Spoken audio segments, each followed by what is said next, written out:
പിന്നെ നമുക്ക് തുടങ്ങാമെന്ന് തോന്നുന്നു.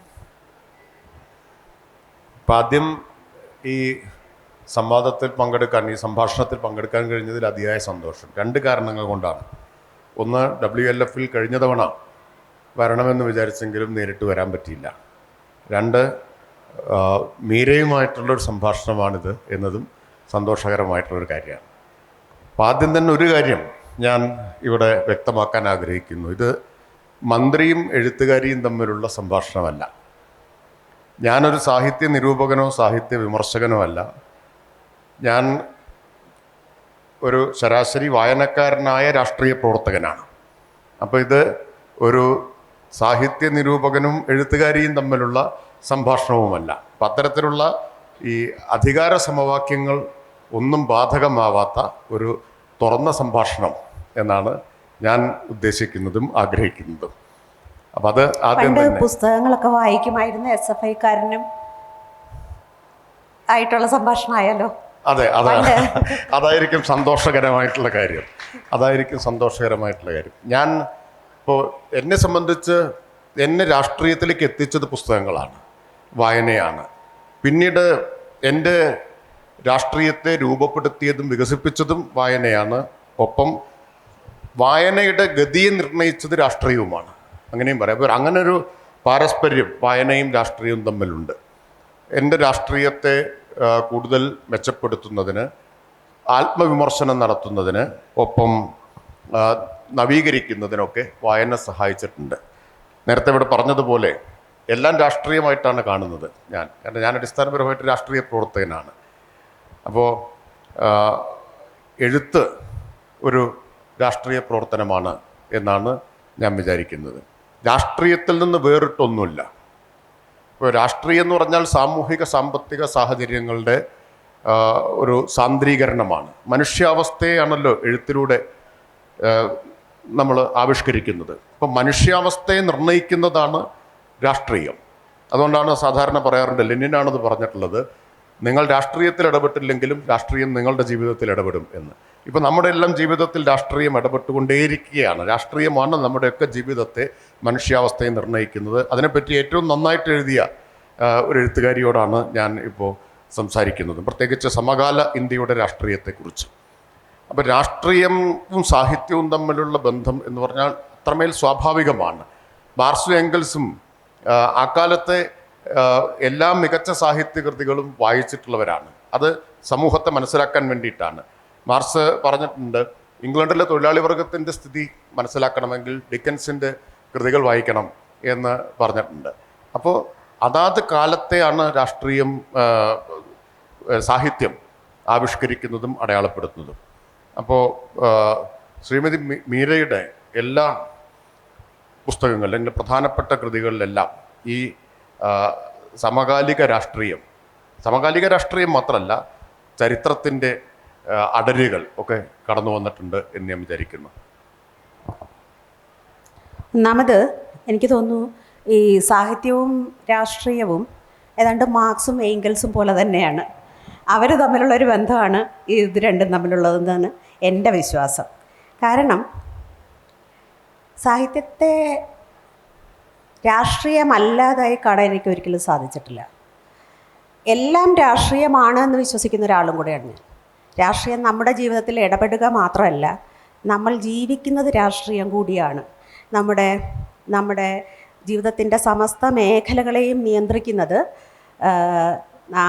രാഷ്ട്രീയത്തെ നിയന്ത്രിക്കുന്നത് നമ്മുടെ ജീവിതങ്ങളാണ്, നമ്മുടെ അഭിപ്രായങ്ങളാണ് എന്നതുപോലെ ഇത്തരമൊരു പാരസ്പര്യവും ഒരു കൊടുക്കൽ വാങ്ങലുകളും എല്ലാ കാര്യത്തിലും ഉണ്ട് എന്നതിനാൽ സാഹിത്യത്തിന് രാഷ്ട്രീയത്തിൽ നിന്ന് വേറിട്ടോ രാഷ്ട്രീയത്തിന് സാഹിത്യത്തിൽ നിന്ന് വേറിട്ടോ ഒരു നിലനിൽപ്പില്ല എന്ന് വേണം പറയാൻ. എല്ലാം കഥകളാണല്ലോ, നിങ്ങളും കഥകളുടെ ലോകത്താണെന്ന് ഞാൻ വിചാരിക്കുന്നു. പക്ഷെ ആ കഥകൾ പലപ്പോഴും എങ്ങനെയാണ് മനുഷ്യ ജീവിതത്തെ നിർണ്ണയിക്കുന്നതെന്നുള്ളത് എഴുതപ്പെടുന്നത് ഞങ്ങളിലൂടെയാണ് എന്ന് വേണമെങ്കിൽ പറയാം. എന്നെ സംബന്ധിച്ചിടത്തോളം ഈ രാഷ്ട്രീയം ഇല്ലാതെ എനിക്ക് എഴുതാൻ സാധിക്കാറില്ല. പിന്നെ എഴുത്തിൻ്റെ ഒരു ലക്ഷ്യം തന്നെ നാം ജീവിക്കുന്ന കാലത്തെ ജനജീവിതം അവരുടെ പ്രതീക്ഷകൾ, അവർ നേരിടുന്ന വെല്ലുവിളികൾ ഒക്കെ രേഖപ്പെടുത്തുക എന്നാണ് ഞാൻ മനസ്സിലാക്കി വെച്ചിരിക്കുന്നത്. അതുകൊണ്ട് തന്നെ അതിൽ നിന്ന് വേറിട്ട്, നമുക്ക് ചുറ്റും സംഭവിക്കുന്ന കാര്യങ്ങളിൽ നിന്ന് വേറിട്ട് എനിക്ക് എഴുതാനൊന്നുമേ ഇല്ല. എങ്ങനെയാണ് ഒരു കൊല്ലത്ത് ജനിച്ചു വളർന്ന ഒരു പെൺകുട്ടിയുടെ ജീവിതം കഴിഞ്ഞ 54 വർഷങ്ങൾക്കിടയിൽ മാറി മറിഞ്ഞത് എന്നുള്ള അന്വേഷണമാണ് എന്നെ എഴുതാൻ പ്രേരിപ്പിക്കുന്നതെങ്കിൽ ഞാൻ എങ്ങനെയാണ് എൻ്റെ ആകുലതകളിൽ നിന്ന്, എൻ്റെ വേദനകളിൽ നിന്ന്, എൻ്റെ മുറിവുകളിൽ നിന്ന് രക്ഷപ്പെടുന്നത് എന്ന അന്വേഷണമാണ് എന്നെ എഴുതാൻ പ്രേരിപ്പിക്കുന്നതെങ്കിൽ എനിക്കത് ഓരോ ഘട്ടത്തിലും ഞാൻ തിരിച്ചറിയുന്നത് ഈ മുറിവുകൾക്കും ആകുലതകൾക്കും പ്രതീക്ഷകൾക്കും ഇച്ഛാഭംഗങ്ങൾക്കുമൊക്കെ പിന്നിൽ ഉണ്ടായിരുന്ന രാഷ്ട്രീയം തന്നെയാണ്. അതുകൊണ്ട് ഞാൻ രാഷ്ട്രീയം എഴുതുന്നു എന്ന് പറയുമ്പോൾ സുൽപി ഇളയിടം പറഞ്ഞതുപോലെ ആ രാഷ്ട്രീയം മറ്റു ചിലർക്ക്, അത് ആരോപിക്കുന്നവർക്ക് ഇഷ്ടപ്പെടുന്നില്ല എന്ന് മാത്രമേ നമുക്ക് മനസ്സിലാക്കേണ്ടതുള്ളൂ. പക്ഷേ എനിക്ക് രാഷ്ട്രീയമാണ് സാഹിത്യം എന്ന് തന്നെ വിചാരിക്കുന്നു. രണ്ട് തരത്തിലുണ്ട്. ഒന്ന്, രാഷ്ട്രീയം എന്ന് പറയുമ്പോൾ ഈ പലരും അതിനെ മനസ്സിലാക്കുന്നത് ഈ സങ്കുചിതമായ കക്ഷി രാഷ്ട്രീയത്തിൻ്റെ പരിമിത വൃത്തത്തിൽ നിന്നുകൊണ്ടാണ്. ഇപ്പം ഞങ്ങളെപ്പോലുള്ള ആളുകൾ കക്ഷി രാഷ്ട്രീയത്തിൽ ഇടപെടുന്നവരാണ്, അതിലാണ് പ്രധാനമായിട്ടും ഇടപെടുന്നത്. പക്ഷേ എഴുത്തുകാർ, നേരത്തെ പറഞ്ഞല്ലോ, എഴുത്തിൻ്റെ രാഷ്ട്രീയം രണ്ടല്ല. എഴുത്തുകാർ ഇടപെടുന്ന രാഷ്ട്രീയം കക്ഷി രാഷ്ട്രീയമല്ല. ആ വ്യത്യാസമുണ്ട്. അപ്പോൾ എല്ലാ രാഷ്ട്രീയവും മനുഷ്യാവസ്ഥയെ സംബന്ധിച്ചതും മനുഷ്യാന്തസ്സിനെ സംബന്ധിച്ചതുമാണെങ്കിൽ പിന്നെ കക്ഷി രാഷ്ട്രീയം എന്ന് പറയുന്നതും രാഷ്ട്രീയം എന്ന് പറയുന്നതും രണ്ടാകുന്നില്ല. ഇല്ല, പക്ഷേ ഒരു കക്ഷി രാഷ്ട്രീയം കുറച്ചും കൂടി പരിമിതമാണ്, അതിൻ്റെ ഒരു വൃത്തം പരിമിതമാണ്. ഇപ്പോൾ നിങ്ങളെപ്പോലുള്ള ആളുകൾ കൈകാര്യം ചെയ്യുന്നത് അതിനും അപ്പുറം ഉള്ള രാഷ്ട്രീയത്തിൻ്റെ ഒരു വിശാലമായിട്ടുള്ള ഒരു മേഖലയാണ്. സത്യത്തിൽ കക്ഷി രാഷ്ട്രീയം ചർച്ച ചെയ്യേണ്ടതും കൈകാര്യം ചെയ്യേണ്ടതും ആ വിശാലമായ, അഭിസംബോധന ചെയ്യേണ്ടതും ആ വിശാലമായ രാഷ്ട്രീയത്തെ തന്നെ ആയിരുന്നു. തീർച്ചയായിട്ടും. പക്ഷേ നിർഭാഗ്യവശാൽ അത് വ്യക്തികളെ അനുസരിച്ച് അത് സങ്കുചിതമായി പോകുന്നു എന്നുള്ളതാണ് എനിക്ക് തോന്നിയിട്ടുള്ളത്. പക്ഷേ സാഹിത്യത്തിന് ആ സങ്കുചിതത്വത്തിൻ്റെ ആവശ്യമില്ല. കാരണം അവിടെ തെരഞ്ഞെടുപ്പുകളോ പദവികളോ പിന്നെ അത്തരം പ്രശ്നങ്ങളില്ല. ജയപരാജയങ്ങളുടെ ഒരു അധികാരത്തിന് വേണ്ടിയിട്ടുള്ള അധികാരം എന്ന ഒരു സംജ്ഞ തന്നെ ഇല്ല അവിടെ. കക്ഷി രാഷ്ട്രീയം പ്രധാനമായും അധികാരത്തെ മുൻനിർത്തിയിട്ടുള്ളതാണ്. പക്ഷേ വിശാലമായിട്ടുള്ള രാഷ്ട്രീയ അധികാരത്തെ മുൻനിർത്തിയിട്ടുള്ളതല്ല. സത്യത്തിൽ അത് രണ്ടാകരുതായിരുന്നു എന്നാണ് എന്നെ പോലെ ഒരു സ്വപ്നജീവി ആഗ്രഹിക്കുന്നത്. അത് രണ്ടായി കാണാനാണ് രാഷ്ട്രീയക്കാരും പൊതുസമൂഹവും ആഗ്രഹിക്കുന്നതെങ്കിൽ പിന്നെ നമ്മൾ നിസ്സഹായരാണ്. മറ്റൊരു കാര്യം കൂടിയുണ്ട്. ഇപ്പം രാഷ്ട്രീയവും എഴുത്തും രണ്ടല്ല. എനിക്ക് എഴുത്ത്, സാഹിത്യം രാഷ്ട്രീയം തന്നെയാണ് എന്ന് പറയുമ്പോൾ അതിനർത്ഥം ഈ എഴുത്തിൽ രാഷ്ട്രീയ ബോധപൂർവം കൊണ്ടുവരികയല്ല എന്നുകൂടിയാണ്. കാരണം ഇത് എഴുത്തിനോ സാഹിത്യത്തിനോ ഒരു ജീവിത വ്യവഹാരത്തിനോ അരാഷ്ട്രീയമായിരിക്കാൻ കഴിയില്ല എന്നാണ് പറയുന്നതിനർത്ഥം. അപ്പം രാഷ്ട്രീയം സ്വാഭാവികമായി തന്നെ എഴുത്തിൻ്റെ അല്ല, പ്രത്യേകം പുറത്തുനിന്ന് കൊണ്ടുവരേണ്ട കാര്യമില്ല. ഈ ചുമന്ന് കൊണ്ടുവന്ന് ഇവിടെ കൊണ്ടുവന്ന് ഇറക്കുന്നൊന്നല്ല രാഷ്ട്രീയം എന്ന് പറഞ്ഞാൽ. അത് രാഷ്ട്രീയം പ്രത്യക്ഷമായിട്ടാവാം, ചിലപ്പോൾ പരോക്ഷമായിട്ടുമാവാം. എല്ലാ എഴുത്തുകാരിലും ആ രാഷ്ട്രീയം പ്രത്യക്ഷമായിട്ടോ അല്ലെങ്കിൽ പരോക്ഷമായിട്ടോ പ്രവർത്തിച്ചിട്ടുണ്ടെന്നാണ് ഞാൻ വിചാരിക്കുന്നത്. ഇപ്പോൾ ആ രാഷ്ട്രീയത്തിൽ പ്രത്യക്ഷമായിട്ട് നിഷ്പക്ഷത പാലിക്കുന്ന എഴുത്തുകാരെല്ലാം വാസ്തവത്തിൽ മറ്റൊരു രാഷ്ട്രീയത്തെ കൂടുതൽ ശക്തിപ്പെടുത്തുകയാണ് എന്നാണ് ഞാൻ വിശ്വസിക്കുന്നത്. ആ രാഷ്ട്രീയം ഏതാണെന്ന് വെച്ചാൽ നമ്മൾ ഈ പറഞ്ഞ വിശാലമായ താല്പര്യങ്ങൾക്കനുസൃതമായ മനുഷ്യ അന്തസ്സിൻ്റെ പുതിയ നിർവചനങ്ങൾ സാധ്യമാക്കുന്ന തരം രാഷ്ട്രീയത്തിനെതിരായ ഒരു രാഷ്ട്രീയത്തെയാണ് അവർ പ്രത്യക്ഷമാക്കുന്നത് എന്ന് ഞാൻ വിചാരിക്കുന്നു.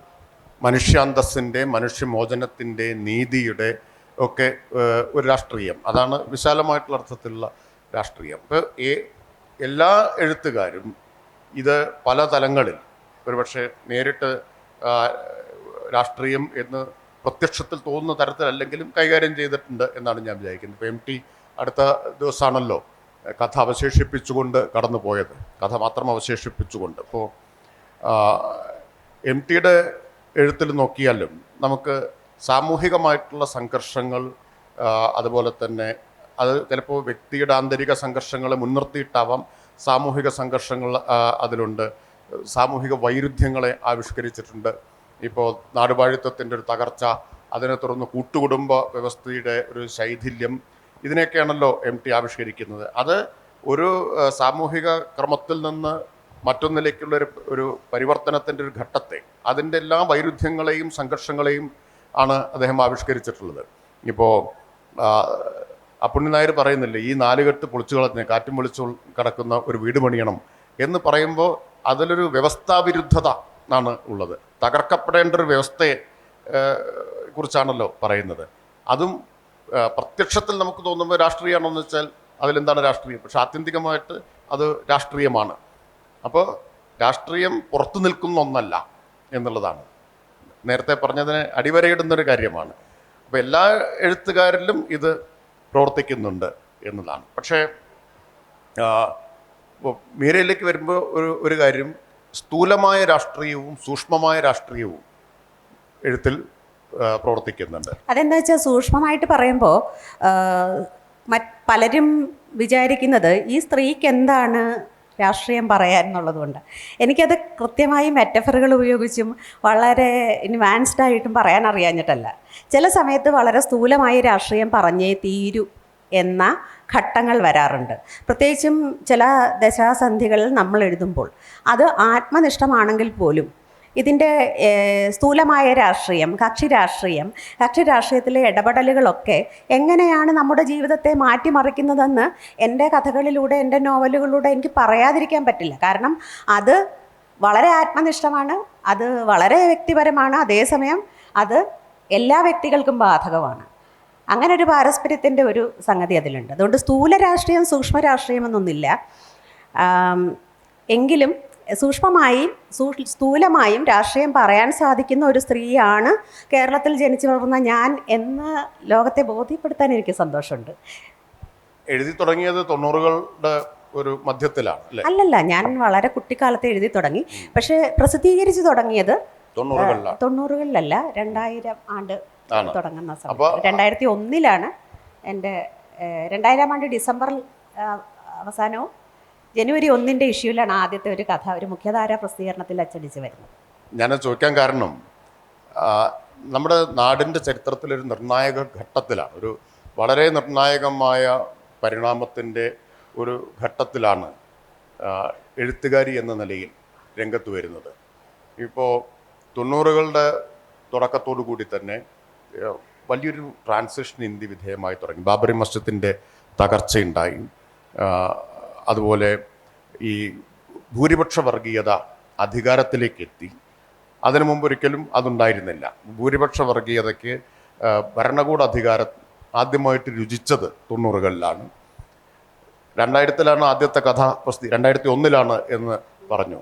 2002 ഗുജറാത്ത് വംശഹത്യ ഉണ്ടാവുന്നത്. സ്വതന്ത്ര ഇന്ത്യയുടെ ചരിത്രത്തിലെ ഏറ്റവും വലിയ ഒരു വംശഹത്യ എന്ന് പറയാവുന്ന 84 സിഖ് വിരുദ്ധ കലാപം അവിടെ നിൽക്കുമ്പോൾ തന്നെ ഗുജറാത്ത് ഉണ്ടാവുന്നത്.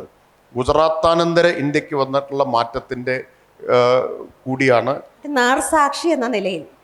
കാരണം ആ സമയത്തേക്ക് നമ്മൾ പ്രായപൂർത്തി വോട്ടവകാശമുള്ള ഒരാളായി കഴിഞ്ഞു. അപ്പോൾ സ്വാഭാവികമായും ആ കാലത്തെ വളരെ വ്യക്തമായി നമ്മൾ അനുഭവിച്ച് തുടങ്ങുന്ന സമയത്ത് നമ്മൾ എന്താണ് അനുഭവിക്കുന്നതെന്ന് മനസ്സിലാകുന്നില്ലെങ്കിലും കുറച്ചു കാലം കഴിഞ്ഞ് ഇതിൻ്റെ എല്ലാം തുടക്കം അവിടെ നിന്നായിരുന്നല്ലോ എന്ന് തിരിച്ചറിയുകയും ചെയ്യുന്നൊരു ഘട്ടം ഉണ്ടായി.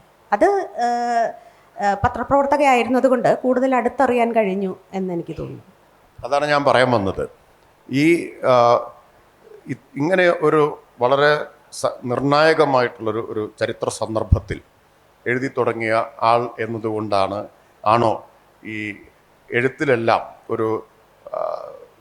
ഒരു ദേശീയമായിട്ടുള്ളൊരു മാനം, ഒരു പാൻ ഇന്ത്യൻ സ്വഭാവം എഴുത്തിൽ വന്നിട്ടുണ്ട്. ഇപ്പം നമ്മൾ മഹാന്മാരായിട്ടുള്ള കേരളത്തിലെ പല എഴുത്തുകാരെയും നോക്കി, ഇപ്പം MT നോക്കിയാൽ ഒരു തട്ടകമുണ്ട്.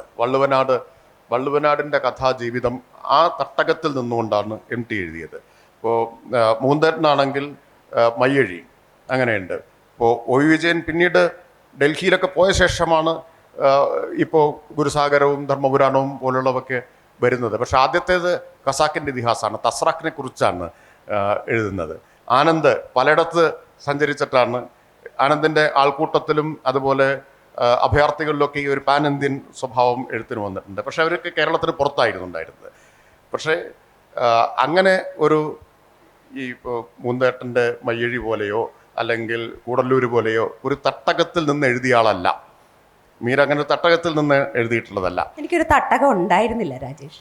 സത്യത്തിൽ ഒരു സ്ത്രീക്കും അവളുടേതായ ഒരിടം ഉള്ള ഒരു ഘട്ടത്തിലല്ല ഞാൻ ജനിച്ച് വളർന്നത്. ആദ്യമൊക്കെ കുട്ടിക്കാലത്തൊക്കെ നമ്മൾ കേൾക്കുന്നത് എന്താണ്, മറ്റൊരു വീട്ടിൽ പോകാനുള്ള ഒരുകളാണ് സ്ത്രീ. എൻ്റെ വീട്ടിൽ എൻ്റെ അച്ഛനും അമ്മയും പറഞ്ഞിട്ടില്ലെങ്കിലും ചുറ്റുവട്ടത്തുള്ള ഈ ചുറ്റുപാടുകൾ നമ്മളെ പഠിപ്പിച്ചിരുന്നത് അങ്ങനെയാണ്. അപ്പോൾ ഇതെൻ്റെ സ്ഥലമല്ല, ഇതല്ല എൻ്റെ സ്ഥലം, വരാനിരിക്കുന്ന ഏതോ ഒന്നാണ് എൻ്റെ സ്ഥലം എന്ന ഒരു ധാരണ എല്ലാ കാലത്തും ഉണ്ടായിരുന്നു. എന്തുകൊണ്ടാണെന്ന് അറിയില്ല, എനിക്ക് ഒരിക്കലും ഒരു ഇടമില്ലാതെ പോയി. കാരണം കുറച്ചു കാലം ഞാൻ ശാസ്താംകോട്ടയിൽ ഒരു 17 വയസ്സ് വരെ ജീവിച്ചു. അവിടെ ഒരു വേരുറയ്ക്കുന്ന സമയത്ത് ഞാൻ അവിടുന്ന് പിഴുത് പോകേണ്ടി വന്നു. അതിനുശേഷം തിരുവല്ലയിൽ അമ്മയുടെ സ്ഥലത്ത് താമസിച്ചു. അതിനുശേഷം കോട്ടയത്ത് ജോലിയായി വന്നതിന് ശേഷം അവിടെ താമസിച്ചു.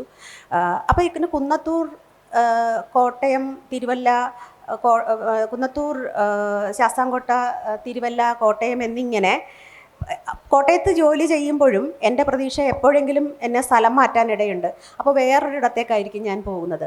ഒരിക്കലും കോട്ടയത്തെ ഞാൻ അങ്ങനെ എൻ്റെ സ്വന്തമായിട്ട് ഒരുപാട് പത്രപ്രവർത്തകയായി ജോലി ചെയ്തിരുന്ന അത്രയും കാലം കണ്ടിട്ടില്ല. പറഞ്ഞാൽ, ലളിതമായി പറഞ്ഞാൽ, എനിക്കൊരിടം എൻ്റെ മനസ്സിലൊരിക്കലും ഉണ്ടായിരുന്നു.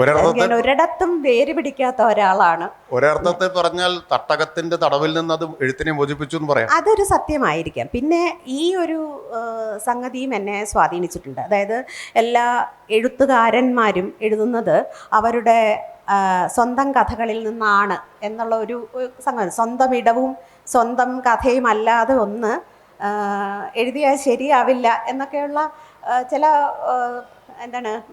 ചില നേരത്തെ കൂട്ടിയ ചില ടെംപ്ലേറ്റുകളുണ്ടല്ലോ, അതൊക്കെ ഒന്ന് മറികടക്കണമെന്ന് എനിക്ക് ആഗ്രഹം ഉണ്ടായിട്ടുണ്ട്. അതുകൊണ്ട് കൂടിയാണ് ഞാൻ എൻ്റേതായ ഒരിടത്തെ കുറിച്ച് എഴുതാതിരുന്നത്. പ്രത്യേകിച്ചും 90കളിൽ ജീവിക്കുകയും 90കളിൽ നമ്മുടെ അവകാശങ്ങളെപ്പറ്റി വളരെ ബോധമുള്ളൊരു സ്ത്രീയാവുകയും അതേസമയം ചുറ്റുമുള്ള മനുഷ്യർ പിന്നെയും 16-ാം നൂറ്റാണ്ടിൽ ജീവിച്ചിരിക്കുകയും കാണുന്ന ഒരു അവസ്ഥയുണ്ടല്ലോ. ആ അവസ്ഥയിൽ ഇടമുണ്ടാകുന്നതിനേക്കാൾ പ്രധാനം, തട്ടകം ഉണ്ടാക്കുന്നതിനേക്കാൾ പ്രധാനം എല്ലാം എൻ്റെ തട്ടകമാക്കി മാറ്റുന്നതായിരുന്നു. ഇപ്പോൾ എഴുതിയ പുസ്തകങ്ങളെല്ലാം വലിയ തോതിൽ വായിക്കപ്പെട്ട പുസ്തകങ്ങളാണ്. ഇപ്പോൾ ബൃഹദാഖ്യാനങ്ങൾക്ക് കാലം കഴിഞ്ഞു എന്ന ഒരു പോസ്റ്റ് മോഡേൺ തിയറി ഉണ്ടല്ലോ. ഞാൻ സാഹിത്യ നിരൂപകനോ പണ്ഡിതനോ ഒന്നല്ല, പക്ഷേ ചുമ്മാ ഓരോരുത്തർ അതെ. അപ്പോൾ അതിനെ ഈ മറികടന്ന എഴുത്തും പുസ്തകങ്ങളുമാണ് മീരയുടേതെന്ന് തോന്നുന്നു. കാരണം ഇപ്പോൾ ഇതിന് 25 പതിപ്പല്ലേ വന്നത്. ഖബറിന് 25 പതിപ്പ് വന്നു. ആരാച്ചാറിന് 50 പതിപ്പ് വന്നു അല്ലേ, 50 പതിപ്പ് വന്നു. ഘാതകനും നന്നായിട്ട് വായിക്കപ്പെട്ടുകൊണ്ടിരിക്കുന്നു, പല ഭാഷകളിലേക്ക് പരിഭാഷപ്പെടുത്തുന്നു. അപ്പോൾ ഇത്രയേറെ വായിക്കപ്പെട്ടപ്പോൾ ഞാൻ നേരത്തെ പറഞ്ഞ പാൻ ഇന്ത്യൻ സ്വഭാവമുള്ള പുസ്തകങ്ങൾ, ഇപ്പോൾ ആൾക്കൂട്ടം, അധികാരം, അതുപോലെ അഭയാർത്ഥികൾ, ഇതൊക്കെ വായിക്കപ്പെട്ടിട്ടുണ്ട്. പക്ഷേ ഇത്രയേറെ വായിക്കപ്പെട്ടിട്ടുള്ള പുസ്തകങ്ങൾ വേറെ ഉണ്ടോ എന്നുള്ളത്, ഈ ഒരു പാൻ ഇന്ത്യൻ സ്വഭാവത്തിൽ എഴുതിയിട്ടുള്ള പുസ്തകങ്ങൾ അത്രത്തോളം ഉണ്ടോ എന്നുള്ളത് സംശയമാണ് അടുത്ത കാലത്ത്. അപ്പം അത് ഈ പറഞ്ഞ ഒരു വാദത്തെ തന്നെ പരാജയപ്പെടുത്തിയിട്ടുണ്ട് അല്ലേ. വലിയ പുസ്തകങ്ങളുടെ കാലം കഴിഞ്ഞു. വലിയ പുസ്തകങ്ങളുടെ കാലം കഴിഞ്ഞു എന്നുള്ളതും, ചെറിയ പുസ്തകങ്ങൾ ആർക്കും ഇഷ്ടമല്ല, നോവലുകൾ ഇഷ്ടമല്ല എന്നൊക്കെയുള്ള ഒരുപാട് തരം മുൻവിധികൾ നമ്മൾ വായനയെക്കുറിച്ചും പുസ്തകങ്ങളെക്കുറിച്ചും ആളുകൾ വെച്ച് പുലർത്താറുണ്ട്. ചിലർ ആ അഭിപ്രായം ഒരു പഠനവുമില്ലാതെ, ഒരു ഡാറ്റയുടെയും പിൻബലമില്ലാതെ ഒക്കെ പറഞ്ഞു കേൾക്കാറുണ്ട്. സത്യത്തിൽ എൻ്റെ അനുഭവത്തിൽ വായനക്കാരെ പോലെ അൺപ്രഡിക്റ്റബിളായ, പ്രവചനാതീതമായി ചിന്തിക്കുന്ന മറ്റാരുമില്ല. കലാസ്വാദകരെന്ന് പറഞ്ഞാൽ ഒരിക്കലും നമുക്ക് പ്രെഡിക്റ്റ് ചെയ്യാൻ സാധിക്കുന്നവരല്ല. അതുകൊണ്ട് തന്നെ ഏത് പുസ്തകമാണ് അവരുടെ ഹൃദയത്തിൽ തൊടുക എന്നുള്ളത് അത് വായിക്കുന്ന ആളുകളാണ് തീരുമാനിക്കുന്നത്. അതുകൊണ്ട് പുസ്തകത്തിൻ്റെ കനം തൂക്കി നോക്കിയിട്ട് ആളുകൾ പുസ്തകം വാങ്ങുന്ന ഒരു ഒരു യഥാർത്ഥ വായനക്കാരൻ അല്ലെങ്കിൽ ഒരു വായനക്കാരി ഒരിക്കലും അത് ചെയ്യില്ല എന്നാണ് എൻ്റെ ഒരു വിശ്വാസം. പിന്നെ എനിക്ക് ഒരു നിർബന്ധമുണ്ട്. എനിക്ക് വലിയ പുസ്തകങ്ങൾ എഴുതാൻ വലിയ ഇഷ്ടമാണ്. കാരണം എൻ്റെ വലിയ പുസ്തകങ്ങൾ എഴുതി അത് വായിക്കാൻ ആളുകൾ മെനക്കെടുന്ന ഒരു സമയത്താണ് എനിക്കൊരു ആത്മനിർവൃതി ഉണ്ടാവുന്നത്. ചെറിയ പുസ്തകങ്ങൾ കാരണം വായിപ്പിക്കുന്നത് എളുപ്പമല്ല. ഇപ്പോൾ അറിയാമല്ലോ, ഇപ്പോൾ എന്തെല്ലാം തരം മനസ്സ് ഡൈവേർഷൻസും ഡിസ്ട്രാക്ഷൻസുമാണ് ഈ ലോകത്തുള്ളത്. നമ്മുടെ ഫോണിൽ ഈ ലോകത്തുള്ള എല്ലാത്തരം ഉപാധികളും ലഭ്യമായിരിക്കെ 552 പേജോ അല്ലെങ്കിൽ 600 പേജോ ഉള്ള ഒരു പുസ്തകം ഒരു 19 കാരിയെ കൊണ്ട് വായിപ്പിക്കുക എന്ന് പറഞ്ഞാൽ എന്നെ സംബന്ധിച്ചിടത്തോളം അതിനപ്പുറം മറ്റൊരു നേട്ടമില്ല. മാത്രമല്ല ഇപ്പോൾ ആളുകളുടെ ഈ കോൺസെൻട്രേഷൻ വളരെ കുറവ്, ഈ അറ്റൻഷൻ സ്പാൻ വളരെ കുറവാണ് എന്നാണ് പഠനങ്ങളെല്ലാം ചൂണ്ടിക്കാണിക്കുന്നത്. അതെ, പ്രത്യേകിച്ച് മൊബൈൽ ഫോണിൻ്റെ കാലത്ത് ഈ ശ്രദ്ധ ഇങ്ങനെ എപ്പോഴും ഫോണിലേക്ക് വാട്സാപ്പിലേക്ക് ഒക്കെ തിരിയുന്നൊരു കാലത്ത് ഒരാൾ ഇത്രയും വലിയ പുസ്തകം മെനക്കെട്ടിരുന്ന് വായിക്കുന്നു എന്ന് പറഞ്ഞാൽ വായിപ്പിക്കാൻ പറ്റുന്നു. രാഷ്ട്രീയത്തിൻ്റെയും കൂടെ ഒരു പ്രശ്നമുണ്ട് അതിൽ. അതായത് ഞാൻ വിചാരിക്കുന്നത് എല്ലാത്തരം രാഷ്ട്രീയവും അടിസ്ഥാനപരമായി ജെൻഡർ ജസ്റ്റിസിൽ നിന്ന് തുടങ്ങേണ്ടതാണ്. ജെൻഡർ ഇക്വാളിറ്റി ഇല്ലാതെ ഒരു തരം ജനാധിപത്യവും ഒരു തരം അവസര സമത്വവും തുല്യതാബോധവും സാഹോദര്യഭാവവും ഈ ലോകത്ത് പുലരാൻ പോകുന്നില്ല. ജനാധിപത്യത്തിൻ്റെ അടിസ്ഥാനമായ ഒരു ഘടകവും ഇവിടെ നിലനിൽക്കാൻ പോകുന്നില്ല. ജെൻഡറിനെ കുറിച്ച് പറഞ്ഞപ്പോഴാണ് ഈ മീരയുടെ എല്ലാ പുസ്തകങ്ങളിലും അന്തർലീനമായിട്ടുള്ള ഒരു കാര്യം ഈ ഒരു അവബോധമാണ്. ഒരു സ്ത്രീപക്ഷ മനോഭാവവും സമീപനവും ഉടനീളമുണ്ട്. എന്നൊരു ഫെമിനിസ്റ്റ് ആണെന്ന് പ്രഖ്യാപിച്ചിട്ടുമില്ല.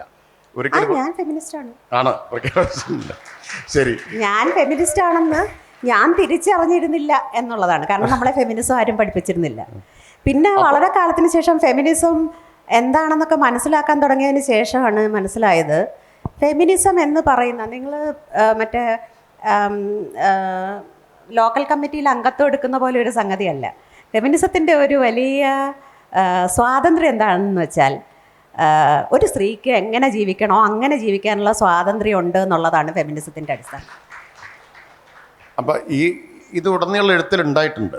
ഈ ഒരു സ്ത്രീ നീതിയെക്കുറിച്ചുള്ള ഒരു സങ്കല്പം ഉടനീളം എന്താണെന്നറിയാമോ, ഈ സ്ത്രീനീതിയെക്കുറിച്ച് നമ്മളിങ്ങനെ പറഞ്ഞുകൊണ്ടേ ഇരുന്നില്ലെങ്കിൽ നിങ്ങളെല്ലാവരും മറന്നുപോകും. ഇത് ഏതാണ്ട് സ്ത്രീ എന്ന് പറയുന്നത് വേറൊരു സ്പീഷീസാണ്, വേറൊരു സ്പീഷീസാണ്, വേറൊരു തരം അവകാശങ്ങളും ആവശ്യങ്ങളുമാണ് അവർക്കുള്ളത്. അവർ വേറെ ഏതോ ഒരു തരം എന്ന് വെച്ചാൽ പുരുഷന്മാർ നയിക്കുന്നതായ പുരുഷൻ എന്ന് വെച്ചാൽ അധികാരമുള്ള സവർണ പണം സമ്പന്നനായ പുരുഷൻ തീരുമാനിക്കുന്നതാണ്, അയാൾ ജീവിക്കുന്നതാണ്, അയാൾക്ക് അനുഭവപ്പെടുന്നതാണ്, അയാൾക്ക് വേണ്ടതാണ് ഈ ലോകത്തിൻ്റെ എല്ലാ കാര്യങ്ങളും എന്ന് വിചാരിക്കുന്നിടത്ത് നമുക്ക് പറഞ്ഞുകൊണ്ടേയിരിക്കേണ്ടി വരും. ഇതിൻ്റെ എല്ലാം പിന്നിൽ, നിങ്ങളുടെ ധനത്തിന് പിന്നിൽ, നിങ്ങളുടെ ആരോഗ്യത്തിന് പിന്നിൽ, നിങ്ങളുടെ വിദ്യാഭ്യാസത്തിൻ്റെ, നിങ്ങളുടെ സന്തോഷത്തിന് പിന്നിൽ, നിങ്ങളുടെ വൈകാരിക സുരക്ഷിതത്വത്തിന് പിന്നിൽ പ്രവർത്തിക്കുന്നത് ജനസംഖ്യയിൽ പകുതിയിലേറെ വരുന്ന സ്ത്രീകൾ തന്നെയാണ്. അതുകൊണ്ട് അവർക്ക് കിട്ടാത്ത ഒരവകാശത്തിനും മറുഭാഗത്തിന് അർഹതയില്ല. അത് നിരന്തരം ഓർമ്മിച്ചുകൊണ്ട് വരുന്നത് എന്താ വെച്ചാൽ എനിക്കിനി ആവശ്യമില്ല, പക്ഷേ എനിക്ക് എൻ്റെ മുമ്പിലിരിക്കുന്ന ഈ പെൺകുട്ടികളെയും ആൺകുട്ടികളെയും അവർക്കിടയിലുള്ള ട്രാൻസ്ജെൻഡർ വ്യക്തികളെയൊക്കെ സംബന്ധിച്ച് അത് വളരെ പ്രധാനമാണ്. എനിക്ക് തോന്നുന്നു എല്ലാ എഴുത്തുകാരും ആൺ പെൺ വ്യത്യാസമില്ലാതെ, ട്രാൻസ്ജെൻഡർ വ്യക്തികളെന്ന വ്യത്യാസമില്ലാതെ എല്ലാ എഴുത്തുകാരും ഈ ജെൻഡർ ജസ്റ്റിസിനെ കുറിച്ച് പറഞ്ഞു തുടങ്ങിയാൽ മാത്രമേ, അതിനെക്കുറിച്ച് വഴക്കിട്ട് തുടങ്ങിയാൽ മാത്രമേ അതിൻ്റെ ആ വാക്കുകൾക്ക് വേണ്ടത്ര ഒച്ചയും ആ പറയുന്ന ആളുകൾക്ക് വേണ്ടത്ര ദൃശ്യതയും കിട്ടിയാൽ മാത്രമേ നമ്മുടെ ജനാധിപത്യം ശക്തിപ്പെടൂ എന്നാണ് ഞാൻ വിചാരിക്കുന്നത്. ഇത് ഈ ജെൻഡർ ജസ്റ്റിസിനെ കുറിച്ച്, സ്ത്രീപക്ഷ ചിന്തയെക്കുറിച്ച് പറയുമ്പോൾ എനിക്ക് സ്ത്രീപക്ഷം അല്ല, മനുഷ്യപക്ഷം. ശരി, അല്ല ഞാൻ പറഞ്ഞ എനിക്ക് വളരെ മനസ്സിൽ തട്ടിയിട്ടുള്ളൊരു അനുഭവം, ഘാതകനിൽ ഈ സത്യപ്രിയ അമ്മയും കൊണ്ട് യാത്ര പോകുന്ന ഒരു സന്ദർഭമുണ്ട്. അച്ഛൻ മരിച്ച ശേഷം. അപ്പോൾ ഫ്ലൈറ്റിൽ ടിക്കറ്റൊക്കെ എടുത്ത് ബോർഡിംഗ് പാസ് എടുത്ത് കയറിയിരിക്കുമ്പോൾ സത്യപ്രിയ ആലോചിക്കുന്നുണ്ട്, അമ്മയ്ക്ക് നഷ്ടപ്പെട്ട് 24 വർഷം യാത്ര ചെയ്യാൻ ഇഷ്ടമായിരുന്ന അമ്മയ്ക്ക് 24 വർഷം 4 നൂറ്റാണ്ടോളം യാത്ര ചെയ്യാൻ കഴിയാതെ പോയതിനെക്കുറിച്ച്. അപ്പം അതിൽ അപ്പോൾ അവർ തമ്മിലൊരു സംഭാഷണം അതിലുണ്ട്. ഒരിക്കൽ പറയാമായിരുന്നില്ലേ, ഇനി കുറച്ച് കാലം നീ അച്ഛനെ നോക്ക്, ഞാനൊന്ന് യാത്ര ചെയ്യട്ടെ, ഞാനൊന്ന് വിശ്രമിക്കട്ടെ എന്നൊക്കെ. അപ്പം അങ്ങനെ പറയാൻ എനിക്ക് അറിയുമായിരുന്നില്ല എന്നാണ്. അങ്ങനെ പറയാൻ അവകാശമുണ്ടെന്ന് അറിയുമായിരുന്നില്ല. കാരണം ഒരു സ്ത്രീക്ക് അങ്ങനെയൊക്കെ ഒരു വിശ്രമിക്കാനുള്ള അവകാശമുണ്ടെന്ന്, ജോലി ചെയ്യാതിരിക്കാനുള്ള, അതായത് അമ്മയുടെ കടമ, അമ്മയെ പോലെ അമ്മയായിട്ട് 24 മണിക്കൂറും അല്ലെങ്കിൽ 23 മണിക്കൂർ പ്രവർത്തിച്ചാൽ മതി എന്ന് തീരുമാനിക്കാനുള്ള അവകാശമുണ്ടെന്ന്, അല്ലെങ്കിൽ വൈകാരികമായിട്ട് വേറൊരു സ്ഥലത്ത് യാത്ര പോകാനുള്ള അവകാശമുണ്ടെന്ന് നമ്മളെ ആരും പഠിപ്പിച്ചിട്ടേ ഇല്ല. നമ്മൾ കണ്ടിട്ടുള്ള എല്ലാ സിനിമകളിലും മറ്റേ കവിയൂർ പൊന്നമ്മ അമ്മ മുണ്ടും നേരിയത് കൊടുത്ത് കണ്ണും തുടച്ച് അടുപ്പ് ഊതി ഉണ്ണിക്ക് വിശക്കുന്നുണ്ടോ എന്ന് ചോദിക്കുന്ന ഒരു കാഴ്ചയാണ് നമ്മൾ കണ്ടിട്ടുള്ളത്. ഈ അമ്മ സങ്കല്പത്തെ ഊട്ടിയുറപ്പിക്കുന്ന കഥകളും നോവലുകളും പാട്ടുകളും ഒക്കെയാണ് നമ്മൾ കേട്ടിട്ടുള്ളത്. അതുപോലെ തന്നെ ഈ കാമുകന് വേണ്ടി എല്ലാം ത്യജിക്കുന്ന കാമുകയും ഭർത്താവിന് വേണ്ടി എല്ലാം ത്യജിക്കുന്ന ഭാര്യയും ഒക്കെ തന്നെയാണ് നമ്മൾ ഈ കഥകളിലും സിനിമകളിലും ഒക്കെ കണ്ടിട്ടുള്ളതും. അതാണ് യഥാർത്ഥത്തിലുള്ള സ്ത്രീ എന്ന് വിശ്വസിച്ചിട്ടുള്ളത്. ഇതൊന്നും അല്ല എന്ന് എൻ്റെ അനുഭവത്തിൽ നിന്ന് എനിക്ക് മനസ്സിലായപ്പോൾ ഞാനെങ്കിലും ഇങ്ങനെ അല്ല എന്ന് ആളുകളോട് പറയണമെന്ന് എനിക്ക് തോന്നി. എന്തിനാണ് എന്നോട് ഒരു തെറ്റും ചെയ്യാത്ത ഈ പാവങ്ങളെ വഞ്ചിക്കുന്നത് എന്ന് ഞാൻ വിചാരിച്ചു. അപ്പോൾ അതിൽ സത്യപ്രയോട് അമ്മ പറയുന്ന വേറൊരു കാര്യം കൂടി ഉണ്ട്. ഇത് കണ്ടീഷനിങ്ങിൻ്റെ പ്രശ്നമാണെന്ന്. കണ്ടീഷൻ ചെയ്യപ്പെട്ടിരിക്കുകയാണ് ഈ സിനിമകളിലൂടെയും അല്ലെങ്കിൽ സീരിയലുകളിലൂടെയൊക്കെ. യഥാർത്ഥത്തിൽ നമ്മുടെ നാട്ടിലെ സ്ത്രീകളെല്ലാം രാഷ്ട്രീയക്കാരെ സംബന്ധിച്ചൊരു വലിയൊരു ചിത്രമുണ്ട്. രാഷ്ട്രീയക്കാരെ പറ്റിയുള്ള നമ്മുടെ കണ്ടീഷനിങ് എന്താണ്? ഇവരൊരു ജോലിയും ചെയ്യാതെ നടക്കുന്ന ആളുകളെന്നാണ്. സത്യത്തിൽ ഞാൻ PRS ഇന്ത്യയുടെ ഒക്കെ ഒരു വെബ്സൈറ്റ്, അതിൻ്റെ പഠനങ്ങളൊക്കെ നോക്കിയപ്പോഴാണ് മനസ്സിലാവുന്നത്, ഈ MP മാരും MLA മാരും ജനപ്രതിനിധികളെന്ന് നമ്മൾ പറയുന്നവരിൽ 1% കാണുമായിരിക്കും പദവി ഇത് ചെയ്യുന്നത്. പക്ഷേ ഇവരുടെ ജോലി ഭാരം എന്ന് പറഞ്ഞാൽ ചില്ലറയല്ല. പിന്നെ നിങ്ങളുടെ ഇമോഷണൽ ഇന്റലിജൻസ് ചില്ലറയല്ല. ഞാനൊരു 2 ദിവസം അടുപ്പിച്ച് യാത്ര ചെയ്താൽ ഞാൻ കിടപ്പായി പോകും.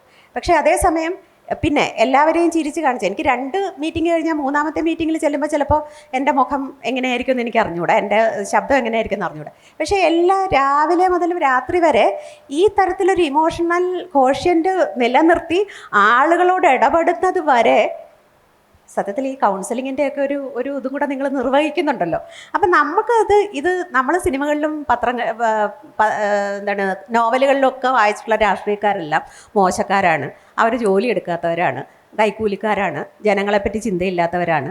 പക്ഷേ ഈ നേതൃത്വം എന്ന് പറയുന്നതും ഈ ജനസേവനം എന്ന് പറയുന്നതും ശരിക്കും ഇഷ്ടപ്പെട്ട് അത് ഏതാണ്ട് സഭയിൽ ചേരുന്ന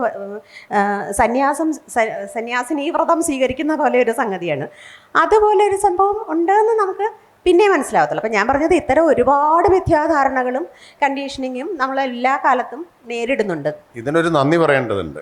ആദ്യമായിട്ട് ഈ വീട്ടിലെ സ്ത്രീകളുടെ ജോലി കണക്കിലെടുക്കപ്പെടുന്നില്ല എന്ന് പറയുന്നത് പോലെ അല്ലെങ്കിലും ഈ പറഞ്ഞതുപോലെ ഒരു ധാരണ പ്രബലമാണ് സമൂഹത്തിൽ. ഞാൻ രാഷ്ട്രീയക്കാർക്ക് പ്രത്യേകിച്ച് പണിയൊന്നുമില്ല എന്നൊരു ധാരണ. പത്രപ്രവർത്തകയായതിനു ശേഷമാണ് എനിക്കത് മാറിയത്. 1-2 ജനപ്രതിനിധികളുടെ ഒപ്പം യാത്ര ചെയ്യാനും അവരെ കാണാനും ഒക്കെയുള്ള അവസരം ഉണ്ടായപ്പോഴാണ് ഈ ജോലി ഭാരം എത്ര എന്നെനിക്ക് മനസ്സിലായത്. ഞാൻ ഒരു വ്യക്തിപരമായ അനുഭവം കൂടി ഇവിടെ പറയാം. ഇത് പറഞ്ഞ സ്ഥിതിക്ക് ഇത് ഈ പുറത്തുള്ള ആളുകളുടെ മാത്രമല്ല. എന്നോട് എൻ്റെ ഭാര്യ, ഞാൻ MP ആയിരുന്ന സമയത്ത് എപ്പോഴും പറയും, വീട്ടിലൊരു കാര്യം അന്വേഷിക്കേണ്ട കാര്യമില്ല, ഒന്നും അറിയേണ്ട കാര്യമില്ല. രാവിലെ കാറിൽ കയറി പോകുന്നു, വൈകുന്നേരം വരുന്നു, വേറെ ഏതെങ്കിലും കാര്യങ്ങൾ അന്വേഷിക്കേണ്ടതുണ്ടോ? സത്യത്തിൽ കല്യാണം കഴിക്കാൻ പാടില്ല, മോദിജിയെ കണ്ടുപിടിക്കണം. അപ്പം ഞാനൊരു ദിവസം ചെയ്തത് എന്താണെന്ന് വെച്ചാൽ, ഒരു ദിവസം എൻ്റെ വീട്ടിൽ കൂടി പോകേണ്ട കാര്യം ഉണ്ടായിരുന്നു. അപ്പോൾ പറഞ്ഞു രാവിലെ നമുക്ക് ഒരുമിച്ച് പോവാം, തിരിച്ചിങ്ങോട്ട് വരും. ഞാൻ പറഞ്ഞു ഞാൻ വൈകിട്ട് തിരിച്ചെത്തും, നമുക്ക് ഒരുമിച്ച് തിരിച്ചു വരാം. അപ്പോൾ കാറിൽ കയറ്റി കൊണ്ടുപോയി. അപ്പോൾ അതിനിടയ്ക്ക് ഞാൻ പറഞ്ഞു ഇടയ്ക്ക് 1-2 പരിപാടികളൊക്കെ എനിക്കുണ്ട്, അത് ബുദ്ധിമുട്ടില്ല, അപ്പോൾ അവിടെ ഇരുന്നാൽ മതി. രാവിലെ പുറപ്പെട്ടു, 9 മണിക്ക് പുറപ്പെട്ടു. ഈ പരിപാടികളെല്ലാം കഴിഞ്ഞ് രാത്രി 11:30 തിരിച്ചെത്തിയപ്പോഴേക്കും ഭാര്യ അവശയായിരുന്നു. ഇത്രയും ദൂരം യാത്ര ചെയ്ത് ഈ ഓരോ സ്ഥലത്തും പോയിരുന്ന് ആ വീട്ടിൽ വന്ന് കയറുമ്പോൾ എന്നോട് പറഞ്ഞു, എന്നാലും സമ്മതിക്കണം, എല്ലാ ദിവസവും രാവിലെ ഇങ്ങനെ പോയിട്ട് വരുമ്പോൾ അപ്പം ഞാൻ പറഞ്ഞു, മനസ്സിലായല്ലോ, അതിന് വേണ്ടി തന്നെയാണ് ഞാനിന്ന് കൊണ്ടുപോയത് എന്ന് ഞാൻ പറയുണ്ടായി. അതാണ് എനിക്കിപ്പോൾ ഇത് പറഞ്ഞപ്പോൾ ഓർമ്മ വന്നത്. അതുകൊണ്ട് കണ്ടീഷനിങ്ങിന് നമ്മളെല്ലാവരും ഒരുപോലെ ഇരകളാണെന്നും ഈ നിലവിലുള്ള വ്യവസ്ഥയിൽ സ്ത്രീയും പുരുഷനും ട്രാൻസ്ജെൻഡർ വ്യക്തികളും ഒരുപോലെ വീർപ്പുമുട്ടുകയും ഒരുപോലെ യാതന അനുഭവിക്കുകയും ചെയ്യുന്നതുണ്ടെന്നും അതുകൊണ്ട് തന്നെ ഈ വ്യവസ്ഥയ്ക്ക് എന്തോ കുഴപ്പമുണ്ടെന്നും ഓർമ്മിപ്പിക്കാൻ ഞാൻ ഈ സന്ദർഭം ഉപയോഗിക്കുന്നു. അപ്പോൾ ഈ വ്യവസ്ഥിതിയെ ഒന്ന് മാറ്റിമറിക്കാൻ ഒരു പക്ഷേ അധികാരത്തിലിരിക്കുന്നവർക്കേ സാധിക്കൂ. അതിനുവേണ്ടി അത് മുകൾ തട്ടിൽ നിന്നും തുടങ്ങേണ്ടതാണ്. എങ്കിൽ മാത്രമേ അത് താഴെ തട്ടിലേക്കും വ്യാപിക്കുകയുള്ളൂ. വ്യവസ്ഥിതി മാറ്റിമറിക്കാൻ അധികാരം കൊണ്ട് മാത്രമാവില്ല, ജനങ്ങളുടെ അധികാരം ഉപയോഗിക്കുമ്പോൾ കൂടി മാത്രമേ കഴിയൂ. മുകളിൽ നിന്നുള്ള അധികാരം കൊണ്ട് മാത്രം അല്ല ഈ വ്യവസ്ഥിതിയെ മാറ്റുന്ന നിയമങ്ങളോ മറ്റൊക്കെ ഉണ്ടായിട്ടുള്ളത്. ഇപ്പോൾ കൃഷിഭൂമി കൃഷിക്കാരന് എന്നത് ആദ്യം തെരുവിൽ ഉയർന്ന മുദ്രാവാക്യമാണ്. തെരുവിൽ ആ മുദ്രാവാക്യം ഉയർന്നപ്പോഴാണ് പിന്നീട് അത് നിയമമായി മാറിയതും യാഥാർത്ഥ്യമായതും ഒക്കെ. അല്ല, അത് തിരിച്ചൊന്ന് ചിന്തിക്കേണ്ട സമയമായി. എപ്പോഴും തെരുവിൽ ഉയരുന്ന മുദ്രാവാക്യത്തിന് മാത്രമല്ല ഗവൺമെൻറ് മറുപടി പറയേണ്ടതെന്ന് ഞാൻ വിചാരിക്കുന്നു. കാരണം നമ്മൾ ഹൃദയപക്ഷത്തുള്ള ഒരു ഗവൺമെൻറ് അങ്ങനെയല്ല ചെയ്യേണ്ടത്. അല്ല, ഞാൻ പറഞ്ഞു കേവലം ഗവൺമെൻറ്റിൻ്റെ മാത്രം പ്രശ്നം എന്നുള്ള നിലയ്ക്കല്ല, ഗവൺമെൻറ്റുകൾക്ക് തന്നെ ഇത്തരം നിയമനിർമ്മാണങ്ങൾ നടത്താനുള്ള ബലം ഉണ്ടാവുന്നത് ജനങ്ങളിൽ നിന്ന് അതിനുള്ള പിന്തുണ രൂപപ്പെട്ട് വരുമ്പോഴാണ്. ഇപ്പം ഒരു ഉദാഹരണം പറയാം. അടുത്ത ദിവസം ഞാൻ കൽപ്പാത്തി സമരത്തിൻ്റെ 100ാം വാർഷിക പരിപാടിക്ക് പങ്കെടുക്കാൻ പോയി പാലക്കാട്ട്. കൽപ്പാത്തിയിലെ തെരുവിലൂടെ ഈ അവർണർക്കാർക്ക് നടക്കാൻ സ്വാതന്ത്ര്യം ഉണ്ടായിരുന്നില്ല. അപ്പോഴാണ് ഒരു കൂട്ടം ചെറുപ്പക്കാർ, അതിൽ കിട്ട, OV വിജയൻ്റെ മുത്തച്ഛൻ, TK ചാമി, ഇവരുടെയൊക്കെ നേതൃത്വത്തിൽ ഒരു സംഘം ഈഴവ യുവാക്കൾ നടക്കാൻ തീരുമാനിച്ചു. കുതിരെ തല്ലുകിട്ടി. അപ്പോൾ വീണ്ടും അപ്പോൾ അത് അന്ന് മദ്രാസ് ഗവൺമെൻറ് പുറപ്പെടുവിച്ച ഉത്തരവുണ്ട്. മദ്രാസ് ഗവൺമെൻറ് ഇവർക്ക് നടക്കാം എന്നുള്ള ഉത്തരവ് പുറപ്പെടുവിച്ചിട്ടുണ്ട്. ആ ഉത്തരവിൻ്റെ ബലത്തിലാണ് ഇവർ നടക്കാൻ പോയത്. പക്ഷേ അടി കിട്ടിയത് മാത്രമേ ഓർമ്മയുള്ളൂ. ഭീകരമായിട്ടുള്ള അടി കിട്ടി. അപ്പോൾ അതിനവർ കണ്ടെത്തിയ പരിഹാരം എന്താണെന്ന് വെച്ചാൽ അവർ മതം മാറി, ജോൺ കിട്ടയായിട്ട് മാറി. മതം മാറി ഇതേ ആളുകൾ ആ വഴിയിലൂടെ നടന്നു. അപ്പോൾ പ്രശ്നം ഉണ്ടായില്ല. ഞാൻ പറഞ്ഞത് ഉത്തരവുണ്ട്, നിയമമുണ്ട്, പക്ഷേ അവകാശം സ്ഥാപിക്കപ്പെട്ടില്ല.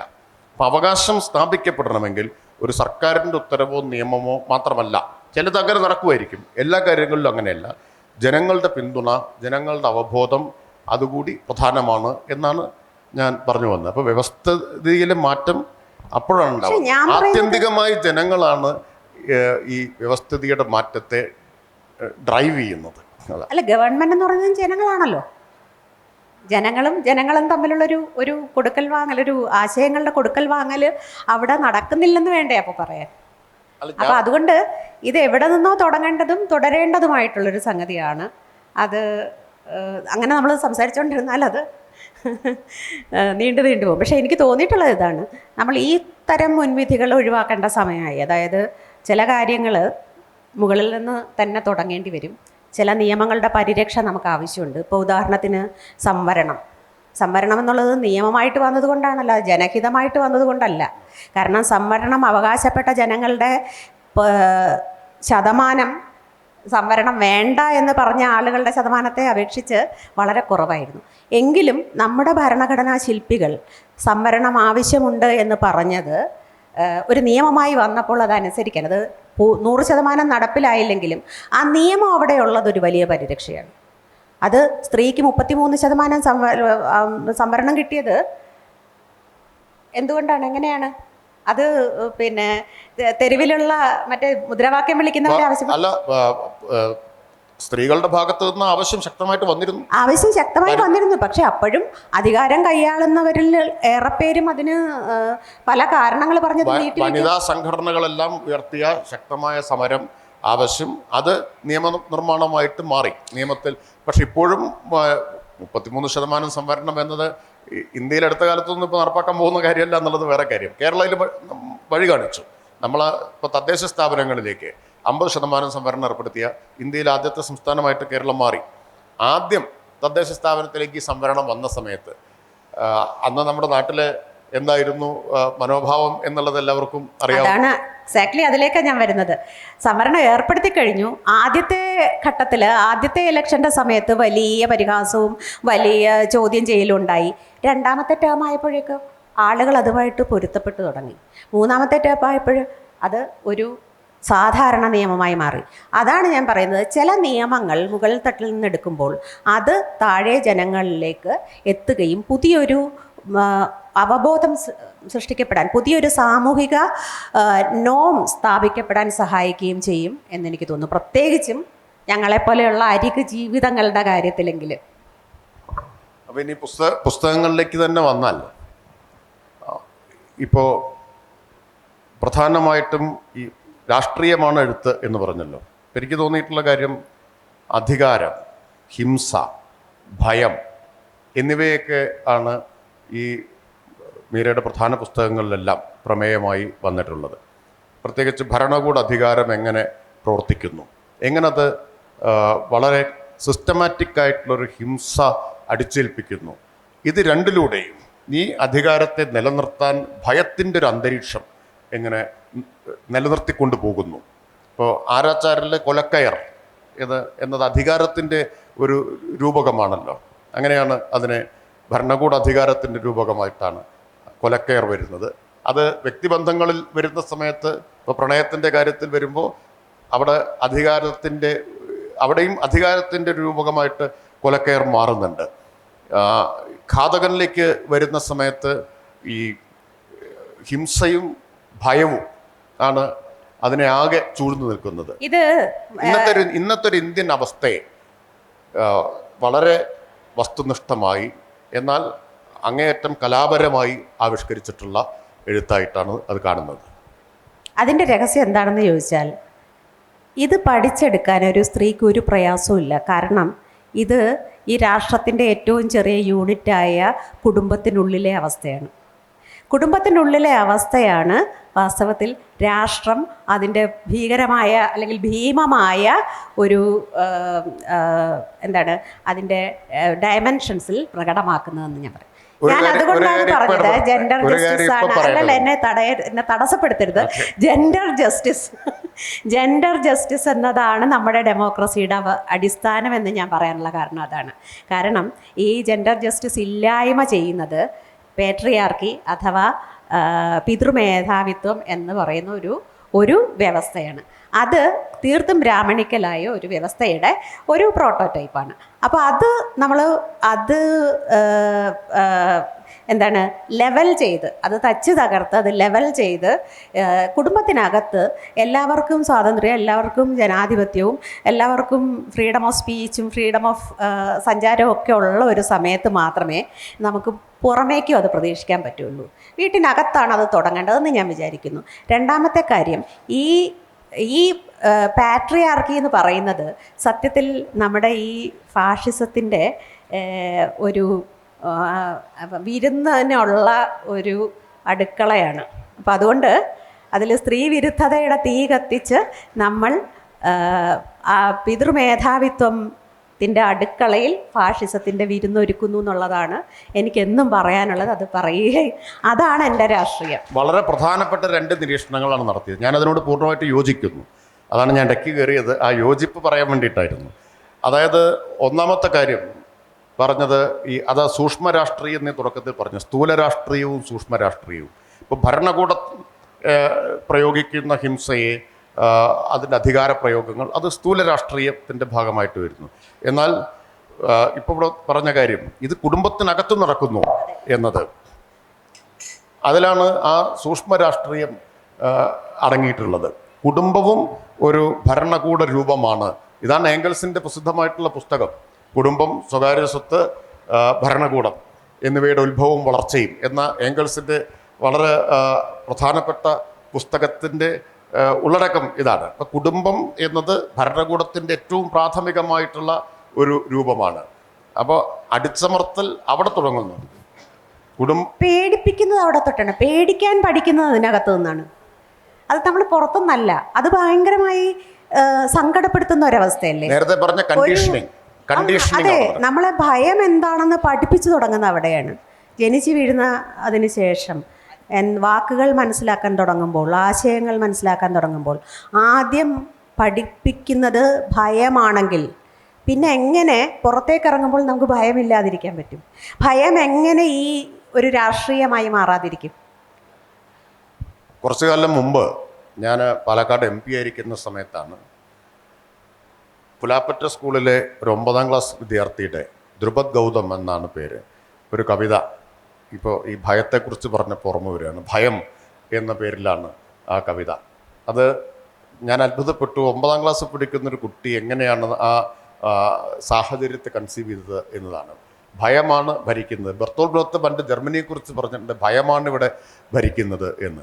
അത് ഏറെക്കുറെ ഇന്ന് ഇന്ത്യക്ക്, ഏറെക്കുറെ അല്ല പൂർണ്ണമായും ഇന്ത്യക്ക് ബാധകമായി തീർന്നിരിക്കുന്നു. ഭയം ഭരിക്കുന്ന ഒരു രാജ്യമായിട്ട് നമ്മൾ കഴിഞ്ഞ ഈ ഭയം എങ്ങനെയാണെന്ന് വെച്ചാൽ ഇതൊരു ടൂളാക്കുന്ന, ഒരു ആയുധമാക്കുന്നത് ആദ്യം അത് വീടിനുള്ളിലെ സ്ത്രീകളിൽ പ്രയോഗിച്ചുകൊണ്ടാണ്. ഈ അധികാരത്തിൻ്റെ, ശരിക്കും പറഞ്ഞാൽ എനിക്ക് ഈ വ്യവസ്ഥയ്ക്ക് കീഴിലുള്ള പുരുഷന്മാരോടുള്ള അനുകമ്പയും അതാണ്. അതായത് ഭയപ്പെടുത്താൻ അവർ പരിശീലിപ്പിക്കപ്പെട്ടില്ലെങ്കിൽ പുറത്തേക്കിറങ്ങുമ്പോൾ, വീടിന് പുറത്തേക്കിറങ്ങുമ്പോൾ ഒരു വിശാലമായ സമൂഹത്തിൽ അവർ അംഗീകരിക്കപ്പെടുന്നില്ല എന്ന ഒരു വലിയ ആകുലതയും ഉത്കണ്ഠയും അവരെ ഭരിച്ചുകൊണ്ടേയിരിക്കുന്നു.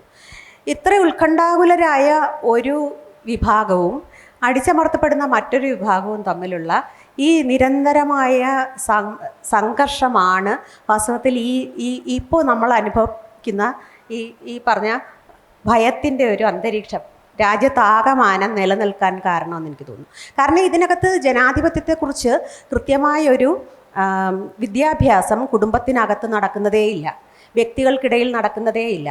അച്ഛൻ അമ്മയോട് പെരുമാറുന്നത് എങ്ങനെ, അമ്മയും അച്ഛനും കുട്ടികളോട് പെരുമാറുന്നത് എങ്ങനെ, കുട്ടികൾ തന്നെ മുതിർന്നവരും ഇളയവരും തമ്മിൽ പെരുമാറുന്നത് എങ്ങനെ, ഇതിലൊന്നും ജനാധിപത്യപരമായ യാതൊരു വിദ്യാഭ്യാസവുമില്ല, യാതൊരു നവീകരണവുമില്ല. അങ്ങനെ വളർന്നു വരുന്നവരായ നമ്മൾ, അങ്ങനെ പരിശീലിപ്പിക്കപ്പെടുന്നവരായ നമ്മൾ എങ്ങനെയാണ് വിശാലമായൊരു ലോകത്ത് നമുക്ക് പ്രത്യേകിച്ച് ബന്ധമൊന്നുമില്ലാത്ത, എന്നാൽ നമ്മുടെ ഇല്ലാത്ത ഒരു വലിയ ബഹുഭൂരിപക്ഷം വിധമായ കാഴ്ചപ്പാടുകളും ആശയങ്ങളുമുള്ള ഒരു സമൂഹത്തോട് സ്വയം കണക്ട് ചെയ്യുക? അപ്പം ഈ ഭയത്തിൻ്റെ ആദ്യ പാഠം പഠിപ്പിക്കാതിരുന്നാൽ മാത്രമേ, അത് അൺലേൺ ചെയ്താൽ മാത്രമേ നമുക്ക് മുന്നോട്ട് പോകാൻ സാധിക്കുള്ളൂ. അത് ആണായാലും പെണ്ണായാലും ട്രാൻസ്ജെൻഡർ വ്യക്തിയായാലും അതിൽ നിന്ന് രക്ഷപ്പെടാൻ സാധ്യമല്ല എന്ന് ഞാൻ വിചാരിക്കുന്നു. അതായത് കുടുംബം മുതൽ രാഷ്ട്രം വരെയുള്ള ഈ വ്യവസ്ഥ ആകെ നിലനിൽക്കുന്നത്, അത് ഉറപ്പിച്ചിട്ടുള്ളത് ഭയത്തിലാണ്, അല്ലേ? ഭയത്തിൻ്റെ മുകളിൽ കെട്ടിപ്പടുത്തിട്ടുള്ള വ്യവസ്ഥയാണ് എന്നതാണ്. നമ്മുടെ വിദ്യാഭ്യാസം, നമ്മുടെ തൊഴിൽ, നമ്മുടെ രാഷ്ട്രീയം, നമ്മുടെ പാർലമെൻറ്റ്, നമ്മുടെ നിയമസഭ, എല്ലായിടത്തും ഈ ഭയത്തിൻ്റെ അന്തരീക്ഷം ഇങ്ങനെ നിൽക്കുമ്പോൾ അത് അധികാരവും ഹിംസയും ചേർന്ന് സൃഷ്ടിച്ച ഭയമാണ്. ആ ഭയം ആണ് ഭരിക്കുന്നത് എന്നതാണ്. അപ്പോൾ ഈ ഭയത്തെ ധൈര്യത്തോടു കൂടി ചോദ്യം ചെയ്ത നിർഭയയായിട്ടുള്ള എഴുത്തുകാരിയാണ് മീര എന്ന് ഞാൻ പറഞ്ഞല്ലോ. തൊട്ടും ഒരു അതിശയോക്തി കലർന്ന പ്രസ്താവനയല്ല. ആ ധൈര്യം എനിക്ക് കിട്ടിയത് എനിക്ക് മുമ്പേ എഴുതിയ എഴുത്തുകാരികളിൽ നിന്നുകൂടിയാണ്. കാരണം അവർ ചോദ്യം ചെയ്തു തുടങ്ങി. ആ ചോദ്യങ്ങൾ കൂടുതൽ കാലാനുസൃതമായ ചോദ്യങ്ങൾ ഉയർത്തുക എന്നതായിരുന്നു. ഞാൻ അതിനോട് പൂർണ്ണമായി യോജിക്കുന്നില്ല. കാരണം മുമ്പെഴുതിയ എഴുത്തുകാരികൾക്ക് നേരിടേണ്ടി വന്ന ഒരു അന്തരീക്ഷമോ സാഹചര്യമല്ല ഇന്നുള്ളത്. ഇപ്പോൾ MT മരിച്ചുപോയ ശേഷവും ഇപ്പോൾ സൈബർ ആക്രമണത്തിന് വിധേയനായിക്കൊണ്ടിരിക്കുന്നു എന്നാണ് പറയുന്നത്. ഞാൻ സോഷ്യൽ മീഡിയയിൽ ശ്രദ്ധിക്കാറില്ല. എനിക്ക് പറയാനുള്ളത് പറയൽ മാത്രമേ ഇപ്പോൾ ചെയ്യാറുള്ളൂ. കാരണം ഒന്ന് സമയം അത്രയേ ഉള്ളൂ, പിന്നെ അത്രത്തോളം ഊർജ്ജം ഇപ്പോൾ ചെലവഴിക്കാനില്ല എന്നതുകൊണ്ട്. ഇപ്പോൾ കഴിഞ്ഞ ദിവസം എന്നെ ഒരാൾ വിളിച്ചിട്ട് പറഞ്ഞു, ഇതൊന്നും അറിയുന്നില്ലേ എന്ന് ചോദിച്ചു. ഇപ്പോൾ MTയെ വലിയ തോതിൽ അധിക്ഷേപിച്ചുകൊണ്ടിരിക്കുന്നു എന്നാണ് സാമൂഹിക മാധ്യമങ്ങളിലൂടെ.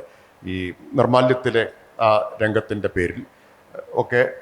അതിന് വേറെയും കാരണമുണ്ടാവും, നേരിട്ട് പറയാത്ത. തുഞ്ചൻപറമ്പ് പിടിച്ചെടുക്കാനുള്ള ശ്രമം നടന്നപ്പോൾ അതിനെ സാധാരണഗതിയിൽ വളരെ കുറച്ച് സംസാരിക്കുന്ന MT, പ്രചരണപരമായിട്ട് എഴുത്തിലൊന്നും പറയാത്ത MT, പക്ഷേ തുഞ്ചൻപറമ്പ് പിടിച്ചെടുക്കാനുള്ള ശ്രമം നടന്ന സമയത്ത് ശക്തമായിട്ട് മുന്നിൽ നിന്ന് അതിനെ പ്രതിരോധിച്ചിട്ടുള്ള ഒരാളാണ്. ഒരുപക്ഷെ തുഞ്ചൻപറമ്പ് ഇന്നും ഒരു മതനിരപേക്ഷ ഇടമായിട്ട് തുടരുന്നുവെങ്കിൽ അത് പിടിച്ചെടുക്കാൻ ആഗ്രഹിച്ച ദുഷ്ടശക്തികൾക്ക് അതിന് കഴിയാതെ പോയിട്ടുണ്ടെങ്കിൽ അത് എം ടിയുടെ സാന്നിധ്യമാണ് പ്രധാനപ്പെട്ട കാരണം. അപ്പം അതൊക്കെ ആയിരിക്കാം ഈ ആക്രമണത്തിൻ്റെ കാരണം. ഞാൻ പറഞ്ഞത് എം ടിയെപ്പോലെ ഒരു വലിയ എഴുത്തുകാരന്, മഹാനായൊരു എഴുത്തുകാരന്, സർവാദരണീയനായൊരു എഴുത്തുകാരന് പോലും മരണാനന്തരവും ഈ വേട്ട നേരിടേണ്ടി വരുന്നു എന്നതാണ്. ഹിംസയുടെ, അധികാരത്തിൻ്റെ ആക്രമണത്തെ നേരിട്ട് കൊണ്ടിരിക്കേണ്ടി വരുന്നു എന്ന് നമ്മൾ കാണണം. ജീവിച്ചിരുന്നപ്പോൾ അദ്ദേഹത്തിന് പാകിസ്ഥാനിലേക്ക് ടിക്കറ്റ് എടുത്തു കൊടുത്തതും അറിയാമല്ലോ. അനന്തമൂർത്തിക്ക് പാകിസ്ഥാനിലേക്കുള്ള ടിക്കറ്റ് എടുത്തു കൊടുത്തിട്ടുള്ളതാണ്. അതുപോലെ എം മുകുന്ദന് അധിക്ഷേപം നേരിടേണ്ടി വന്നിട്ടുണ്ട്, സക്കറിയയ്ക്ക് നേരിടേണ്ടി വന്നിട്ടുണ്ട്. അത് നേരിടേണ്ടി ടിക്കറ്റ് എടുത്ത് കൊടുക്കുന്നതിന് വരെ വീസ അല്ലേ എടുത്തു തരേണ്ടത്? വിസയും ചിലർക്ക് കൊടുത്തിട്ടുണ്ട്. അല്ല, അത് കിട്ടാതെ പിന്നെ അങ്ങോട്ട് ടിക്കറ്റ് മാത്രം കിട്ടിയിട്ട് കാര്യമില്ല. വിസ ഗൗരി ലങ്കേഷിന് കൊടുത്തു, ഗൗരി ലങ്കേഷിന് കൊടുത്തിട്ടുണ്ട്. അതെ, അതാ ഞാൻ പറഞ്ഞത്. ആ വിസ കൊടുത്തിട്ടുണ്ട് പലർക്കും. അപ്പോൾ ധാബോൽക്കർക്ക് കൊടുത്തു, ഗോവിന്ദ് പാൻസരയ്ക്ക് കൊടുത്തിട്ടുണ്ട്. അപ്പോൾ ഇന്ന് അല്ല, എൻ്റെ അടുത്ത് ചോദിക്കുന്നത് എനിക്ക് പേടിയില്ലേ എന്നാണോ? തീർച്ചയായിട്ടും. അല്ല, പേടിയില്ലേന്നല്ല, പേടിയില്ലാത്തതുകൊണ്ടാണല്ലോ എഴുതുന്നത്. അപ്പോൾ എനിക്ക് പേടിയൊക്കെ ഉണ്ട്, പക്ഷെ ഇവിടെ ഇടതുപക്ഷം ഉള്ളത് കൊണ്ട് എന്നെ നോക്കിക്കോളൂ എന്നുള്ള അതാണ് ഞാൻ ഇനി ഒരു തെറ്റിദ്ധാരണയോ വ്യാമോഹമോ എനിക്കുണ്ട്. അതാ ഞാൻ പറയാൻ വന്നത്. കേരളത്തിന്റെ ഒരു സുരക്ഷിതത്വം അതിന് ധൈര്യം നൽകുന്നുണ്ട്. പക്ഷെ അത് നിങ്ങൾ എല്ലാ എഴുത്തുകാർക്കും ഒരുപോലെ തന്നെ കൊടുക്കണം, എങ്കിൽ മാത്രമേ ഇടതുപക്ഷം ആവുകയുള്ളൂ. ഇടതുപക്ഷം എപ്പോഴാണ് അങ്ങനെ ഒരു വിവേചനം കാണിച്ചിട്ടുള്ളത് എഴുത്തുകാരോട്? അല്ല, വിവേചനം കാണിച്ചിട്ടുണ്ടെന്ന് ആർക്കും തോന്നാൻ പാടില്ല. അല്ല, എപ്പോഴാണ് അല്ല, അങ്ങനെ ഒരു വിമർശനം ഉണ്ടെങ്കിൽ ഞാൻ ആ വിമർശനം, ഈ പറഞ്ഞ സൈബർ ആക്രമണമൊക്കെ നമ്മൾ ജീവിച്ചിരിക്കുമ്പോഴും നേരിടാറുണ്ട്. ഇപ്പം ഞാൻ 2 ദിവസം 2-3 തവണ അടുപ്പിച്ച് നമ്മുടെ മുഖ്യമന്ത്രിയെ വിമർശിച്ചാൽ എനിക്കെതിരെ സൈബർ ആക്രമണം ഉണ്ടാകുമെങ്കിൽ അത് തീർച്ചയായും അഭിപ്രായ സ്വാതന്ത്ര്യത്തിൻ്റെ ഒരവസ്ഥയല്ല. പക്ഷെ ഞാൻ വിചാരിക്കുന്നില്ല, അക്കാര്യത്തിൽ ഇടതുപക്ഷവും നമ്മുടെ നേതാക്കളും വളരെ ജാഗ്രത പുലർത്തണമെന്ന് ഞാൻ വിചാരിക്കുന്നു. കാരണം അത് CPM നന്നാക്കാൻ വേണ്ടി മാത്രമല്ല. CPM നന്നാക്കുക എന്ന് പറയുന്നത് അതല്ല നമ്മുടെ ലക്ഷ്യം. കാരണം അത് കണ്ടിട്ടെങ്കിലും ബാക്കിയുള്ളവർ പഠിക്കണമല്ലോ എന്നുള്ള ആഗ്രഹത്തിലാണ്. മറ്റുള്ളവരെ നമ്മൾ ശരിക്കും, ഞാനിപ്പോൾ ഏറ്റവും കൂടുതൽ വ്യാകുലപ്പെടുന്നത് ഇടതുപക്ഷത്തിൻ്റെ എല്ലാ കുറ്റങ്ങളും കുറവുകളും വളരെ പെരുപ്പിച്ച് കാട്ടുന്ന മാധ്യമങ്ങൾ. വലതുപക്ഷത്തെ പറ്റിയോ, ഈ 2 വലതുപക്ഷങ്ങളെന്ന് ഞാൻ പറയും, തീവ്ര വലതുപക്ഷവും അല്ലാതെ കുറഞ്ഞ ലെസർ വലതുപക്ഷവും, അവരെക്കുറിച്ച് യാതൊന്നും സംസാരിക്കാതിരിക്കുകയും ആളുകൾക്കിടയിൽ ഒരു വലിയ മറ്റൊരു തരം ബോധം പരത്തുകയും ചെയ്യുന്നൊരവസ്ഥയുണ്ട്. ആ സാഹചര്യത്തിൽ ഇടതുപക്ഷം ചെയ്യേണ്ടത് കൂടുതൽ ജനങ്ങളുമായി ഇടപെടുകയും ജനങ്ങളുടെ വ്യക്തിപരമായ പ്രശ്നങ്ങൾ പരിഹരിക്കാൻ മുൻകൈയെടുക്കുകയുമാണ്. അതല്ലാതെ ഈ 1-to-1 കറസ്പോണ്ടൻസ് ഇല്ലാതെ ഹൃദയത്തോട് സംസാരിക്കുന്ന ഒരവസ്ഥ നിലനിർത്തുകയല്ലാതെ ഇടതുപക്ഷത്തിന് ഒരിക്കലും പിടിച്ചു നിൽക്കാൻ കഴിഞ്ഞിട്ടേ ഇല്ല. കാരണം ഇടതുപക്ഷം, പ്രത്യേകിച്ചും മാർക്സിസ്റ്റ് പാർട്ടിയുടെ പഴയ പത്ര ഫയലുകളൊക്കെ എടുത്തു നോക്കിയാൽ അറിയാം. ഒരു പത്രത്തിന് അന്ന് 8 പേജുണ്ടെങ്കിൽ 7 പേജിലും മാർക്സിസ്റ്റ് അക്രമം എന്നല്ലാതെ യാതൊന്നും കാണുന്നില്ല. മാർക്സിസ്റ്റ് ഗുണ്ടകൾ ഇവരെ അടിച്ചു, അങ്ങനെയൊക്കെ ആയിരുന്നു പത്രത്തിലത്. അതൊക്കെ മറികടന്ന്, അതൊക്കെ അതിജീവിച്ച് ഇടതുപക്ഷവും മാർക്സിസ്റ്റ് പാർട്ടിയും വലത് കമ്മ്യൂണിസ്റ്റ് പാർട്ടിയും CPIയും ഒക്കെ ഇവിടെ നിലനിൽക്കുന്നുണ്ടെങ്കിൽ അതിൻ്റെ അർത്ഥം അവർക്ക് ജനങ്ങളോട് സംസാരിക്കാൻ സാധിച്ചിരുന്നു എന്നുള്ളതാണ്. അതായത് വ്യക്തിപരമായി അവരുടെ ഹൃദയങ്ങളെ തൊടുന്ന അവസ്ഥ ഉണ്ടായിരുന്നു. ആ അവസ്ഥ കൂടുതൽ പുനരുജ്ജീവിപ്പിക്കുക എന്നുള്ളത് മാത്രമേ അതിന് വഴിയുള്ളൂ. അങ്ങനെ പുനരുജ്ജീവിപ്പിക്കുന്ന ഒരു കാലത്ത് മാത്രമേ എഴുത്തുകാർക്കും എഴുത്തിനും സാഹിത്യത്തിനും ഒക്കെ നിലനിൽപ്പുള്ളൂ. ഈ ഇടതുപക്ഷത്തിനാണ് സാഹിത്യത്തിൻ്റെ കൂടുതൽ ആവശ്യം, വലതുപക്ഷത്തിന് അതില്ല. വലതുപക്ഷത്തിന് ഓൾറെഡി 2-3 സാഹിത്യങ്ങളുണ്ട്. അതിൽ ഒന്ന് മനുസ്മൃതിയാണ്. അതോടെ ഇരിക്കുന്നിടത്തോളം കാലം പിന്നെ വേറെ സാഹിത്യത്തിൻ്റെ ഒന്നും ആവശ്യമില്ല. പിന്നെ വേണമെങ്കിൽ ഒരു ശീലാവതി ചരിതമോ പിന്നെ വേണമെങ്കിൽ രാമായണമോ കൂടെ നമുക്ക് ആഡ് ചെയ്യാം. പക്ഷേ ഇടതുപക്ഷത്തിന് അങ്ങനെയല്ല. തീർത്തും പുതിയതായ സാഹിത്യകൃതികളും തീർത്തും നവീനവും റാഡിക്കലുമായ കഥയും കവിതയും നാടകവും ഒക്കെ ആവശ്യമുണ്ട്. ഇടതുപക്ഷം എന്നും കലകളിലൂടെ മാത്രമേ ഈ മണ്ണിൽ വേര് പിടിച്ചിട്ടുള്ളൂ. അതെവിടെ നിന്നെങ്കിലും പിഴുതെറിയപ്പെട്ടിട്ടുണ്ടെങ്കിൽ തീർച്ചയായും അത് കലാകാരന്മാരെ, കലാപ്രവർത്തകരെ, എഴുത്തുകാരെ ഒക്കെ സപ്രസ് ചെയ്യാൻ ശ്രമിച്ചിട്ടുണ്ട്. ഞാനതിനെ വേറൊരു തരത്തിൽ പറയും. ഇടതുപക്ഷമാണ് സംസ്കാരത്തിൻ്റെ പതാകവാഹകരായിട്ട് എക്കാലത്തും ഉണ്ടാവേണ്ടത് എന്ന്. കാരണം ഇടതുപക്ഷം എന്നാൽ നമ്മൾ അതിനെ ട്രാൻസ്ലേറ്റ് ചെയ്യേണ്ടത് ചോദ്യം ചെയ്യാനും തിരുത്താനും സ്വയം നവീകരിക്കാനുമുള്ള ശ്രമം എന്നാണ്. തീർച്ചയായിട്ടും അംഗീകരിക്കുന്നു. ഇടതുപക്ഷം അതിന് ബാധ്യസ്ഥവുമാണ്. ഇടതുപക്ഷം എന്ന് പറഞ്ഞാൽ പൂർണ്ണമായും ശരി എന്നല്ല, ശരിയിലേക്ക് നിരന്തരം ശരിയിലെത്താൻ ശ്രമിച്ചുകൊണ്ടിരിക്കുന്നവർ എന്ന വിനീതമായിട്ടുള്ള അവകാശവാദം മാത്രമേ ഉള്ളൂ. അല്ലാതെ ഞങ്ങൾ ശരി മാത്രമേ ചെയ്തിട്ടുള്ളൂ, ശരി മാത്രമേ ചെയ്യാൻ ജനിച്ചവരാണ് എന്നുള്ളതല്ല മനുഷ്യരുടെ പ്രസ്ഥാനം എന്ന നിലയിൽ. എനിക്ക് ആകെ ഒരു റിക്വസ്റ്റ് മാത്രമേ ഉള്ളൂ. നിങ്ങളുടെ ഇടതുപക്ഷത്തിന് രണ്ട് പാർട്ടികളുടെയും താഴെത്തട്ടിലുള്ള കമ്മിറ്റികൾ മുതൽ പുരുഷന്മാരും സ്ത്രീകളും ട്രാൻസ്ജെൻഡർ വ്യക്തികളും ഒക്കെ ആയിട്ടുള്ള പ്രവർത്തകർക്ക് ജെൻഡർ ജസ്റ്റിസ് സംബന്ധിച്ച ബാലപാഠങ്ങൾ പറഞ്ഞു കൊടുക്കേണ്ട കാലം അതിക്രമിച്ചിരിക്കുന്നു. അത് പാർട്ടിയുടെ ഒരു ക്ലാസ് ആയിട്ട് തന്നെ മാറണമെന്ന് ഞാൻ ആഗ്രഹിക്കുന്നു. അതല്ലാതെ ഡെമോക്രസിയെ ശക്തിപ്പെടുത്താമെന്നുള്ള ധാരണ വെറുതെയാണ്. ഇപ്പോൾ തന്നെ അങ്ങനെ അത് പാർട്ടി വിദ്യാഭ്യാസത്തിൻ്റെ ഭാഗമായിട്ടുണ്ട്, പാർട്ടി രേഖകളിൽ അതുണ്ട്. പക്ഷേ അത് പാർട്ടിയുടെയും ഇടതുപക്ഷത്ത് നിൽക്കുന്നവരുടെയും നേതാക്കന്മാർ ചിലപ്പോൾ പറയുന്നത് കേട്ടാൽ ഇവരൊന്നും കേട്ടിട്ടേ ഇല്ല, ഇവരൊന്നും ഈ ലോകത്ത് ജീവിക്കുന്നതേ ഇല്ല എന്ന് തോന്നുന്നു. ഇടതുപക്ഷത്തിൻ്റെയും ആകെ പൊതുബോധമായി മാറിയത് ഞാൻ അവകാശപ്പെടില്ല. അത് ഞങ്ങളുടെ ഒരു പരിമിതിയാണ്. ഇടതുപക്ഷത്തിൻ്റെ ആകെ പൊതുബോധമായിട്ട് ഈ ലിംഗനീതി, ലിംഗസമത്വം എന്നീ ആശയങ്ങൾ ഇനിയും മാറേണ്ടിയിരിക്കുന്നു. പക്ഷേ നേരത്തെ പറഞ്ഞതാണ് ശരി. മാധ്യമങ്ങൾക്ക് ഇപ്പോൾ ഇടതുപക്ഷത്ത് നിന്ന് ഒറ്റപ്പെട്ടതാണെങ്കിലും ഇത്തരത്തിലൊരു പരാമർശമുണ്ടായാൽ അത് വളരെ പെരുപ്പിച്ച് കാണിക്കുകയും, വലതുപക്ഷത്ത് നിന്ന് ഇത് ദൈനംദിനം സംഭവിച്ചുകൊണ്ടിരുന്നാലും അവർക്കതിനുള്ള അവകാശമുണ്ട് എന്ന് അനുവദിച്ചു കൊടുക്കുകയും ചെയ്യുന്ന ഒരു ഇരട്ടത്താപ്പ്, ഒരു കാപട്യം മാധ്യമങ്ങളുടെ ഭാഗത്തുണ്ട്. ഒറ്റ കാര്യം കൂടി മാത്രമല്ല എല്ലാ കാലത്തും ഉണ്ടായിരുന്നു എന്നാണ് ഞാൻ പറയുന്നത്. അതിനെ ഇടതുപക്ഷം അതിജീവിച്ച രീതി എന്തോ, ആ പ്രക്രിയ എന്തോ, അത് കൂടുതൽ ശക്തിപ്പെടുത്തണം എന്നാണ് ഞാൻ അതിനെ വളരെ ക്രിയാത്മകമായി തന്നെ എടുക്കുന്നു, സ്വാഗതം ചെയ്യുന്നു. അത് ഇടതുപക്ഷത്തിന് ഈ വെല്ലുവിളികളെ ജനങ്ങളുമായിട്ടുള്ള ജൈവബന്ധം കൂടുതൽ മെച്ചപ്പെടുത്തിയും ദൃഢമാക്കിയും മാത്രമേ നേരിടാനാവൂ എന്നതാണ് പറഞ്ഞത്. അത് ഞാൻ പൂർണ്ണമായിട്ട് ഉൾക്കൊള്ളുന്നു. അതുകൊണ്ടാണ് സത്യത്തിൽ ശ്രീ MP രാജേഷിനോടും ശ്രീ P രാജീവിനോടും ഒക്കെയുള്ള എൻ്റെ ഒരു ബഹുമാനം. കാരണം നമ്മൾ വിമർശനപരമായ എന്തെങ്കിലും സംസാരിക്കുമ്പോഴും അത് കേൾക്കാനുള്ളതും അത് തിരിച്ചുൾക്കൊള്ളാനുള്ളതുമായ ഒരു മാതൃക നമുക്കിന്ന് ആവശ്യമുണ്ട്.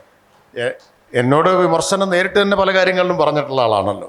നേരിട്ട് തന്നെ ഒരു മയവുമില്ലാതെ വിമർശനങ്ങൾ എന്നോട് പറയാറുണ്ട്. അങ്ങനെ അതിനുള്ള സ്വാതന്ത്ര്യമുണ്ട്. അത് വിമർശനം ഞങ്ങളെ ശക്തിപ്പെടുത്താൻ സഹായിക്കുമെന്നാണ് ഞങ്ങൾ എപ്പോഴും വിചാരിക്കുന്നത്. വിമർശനത്തിന് അതീതരാണ് എന്നതല്ല.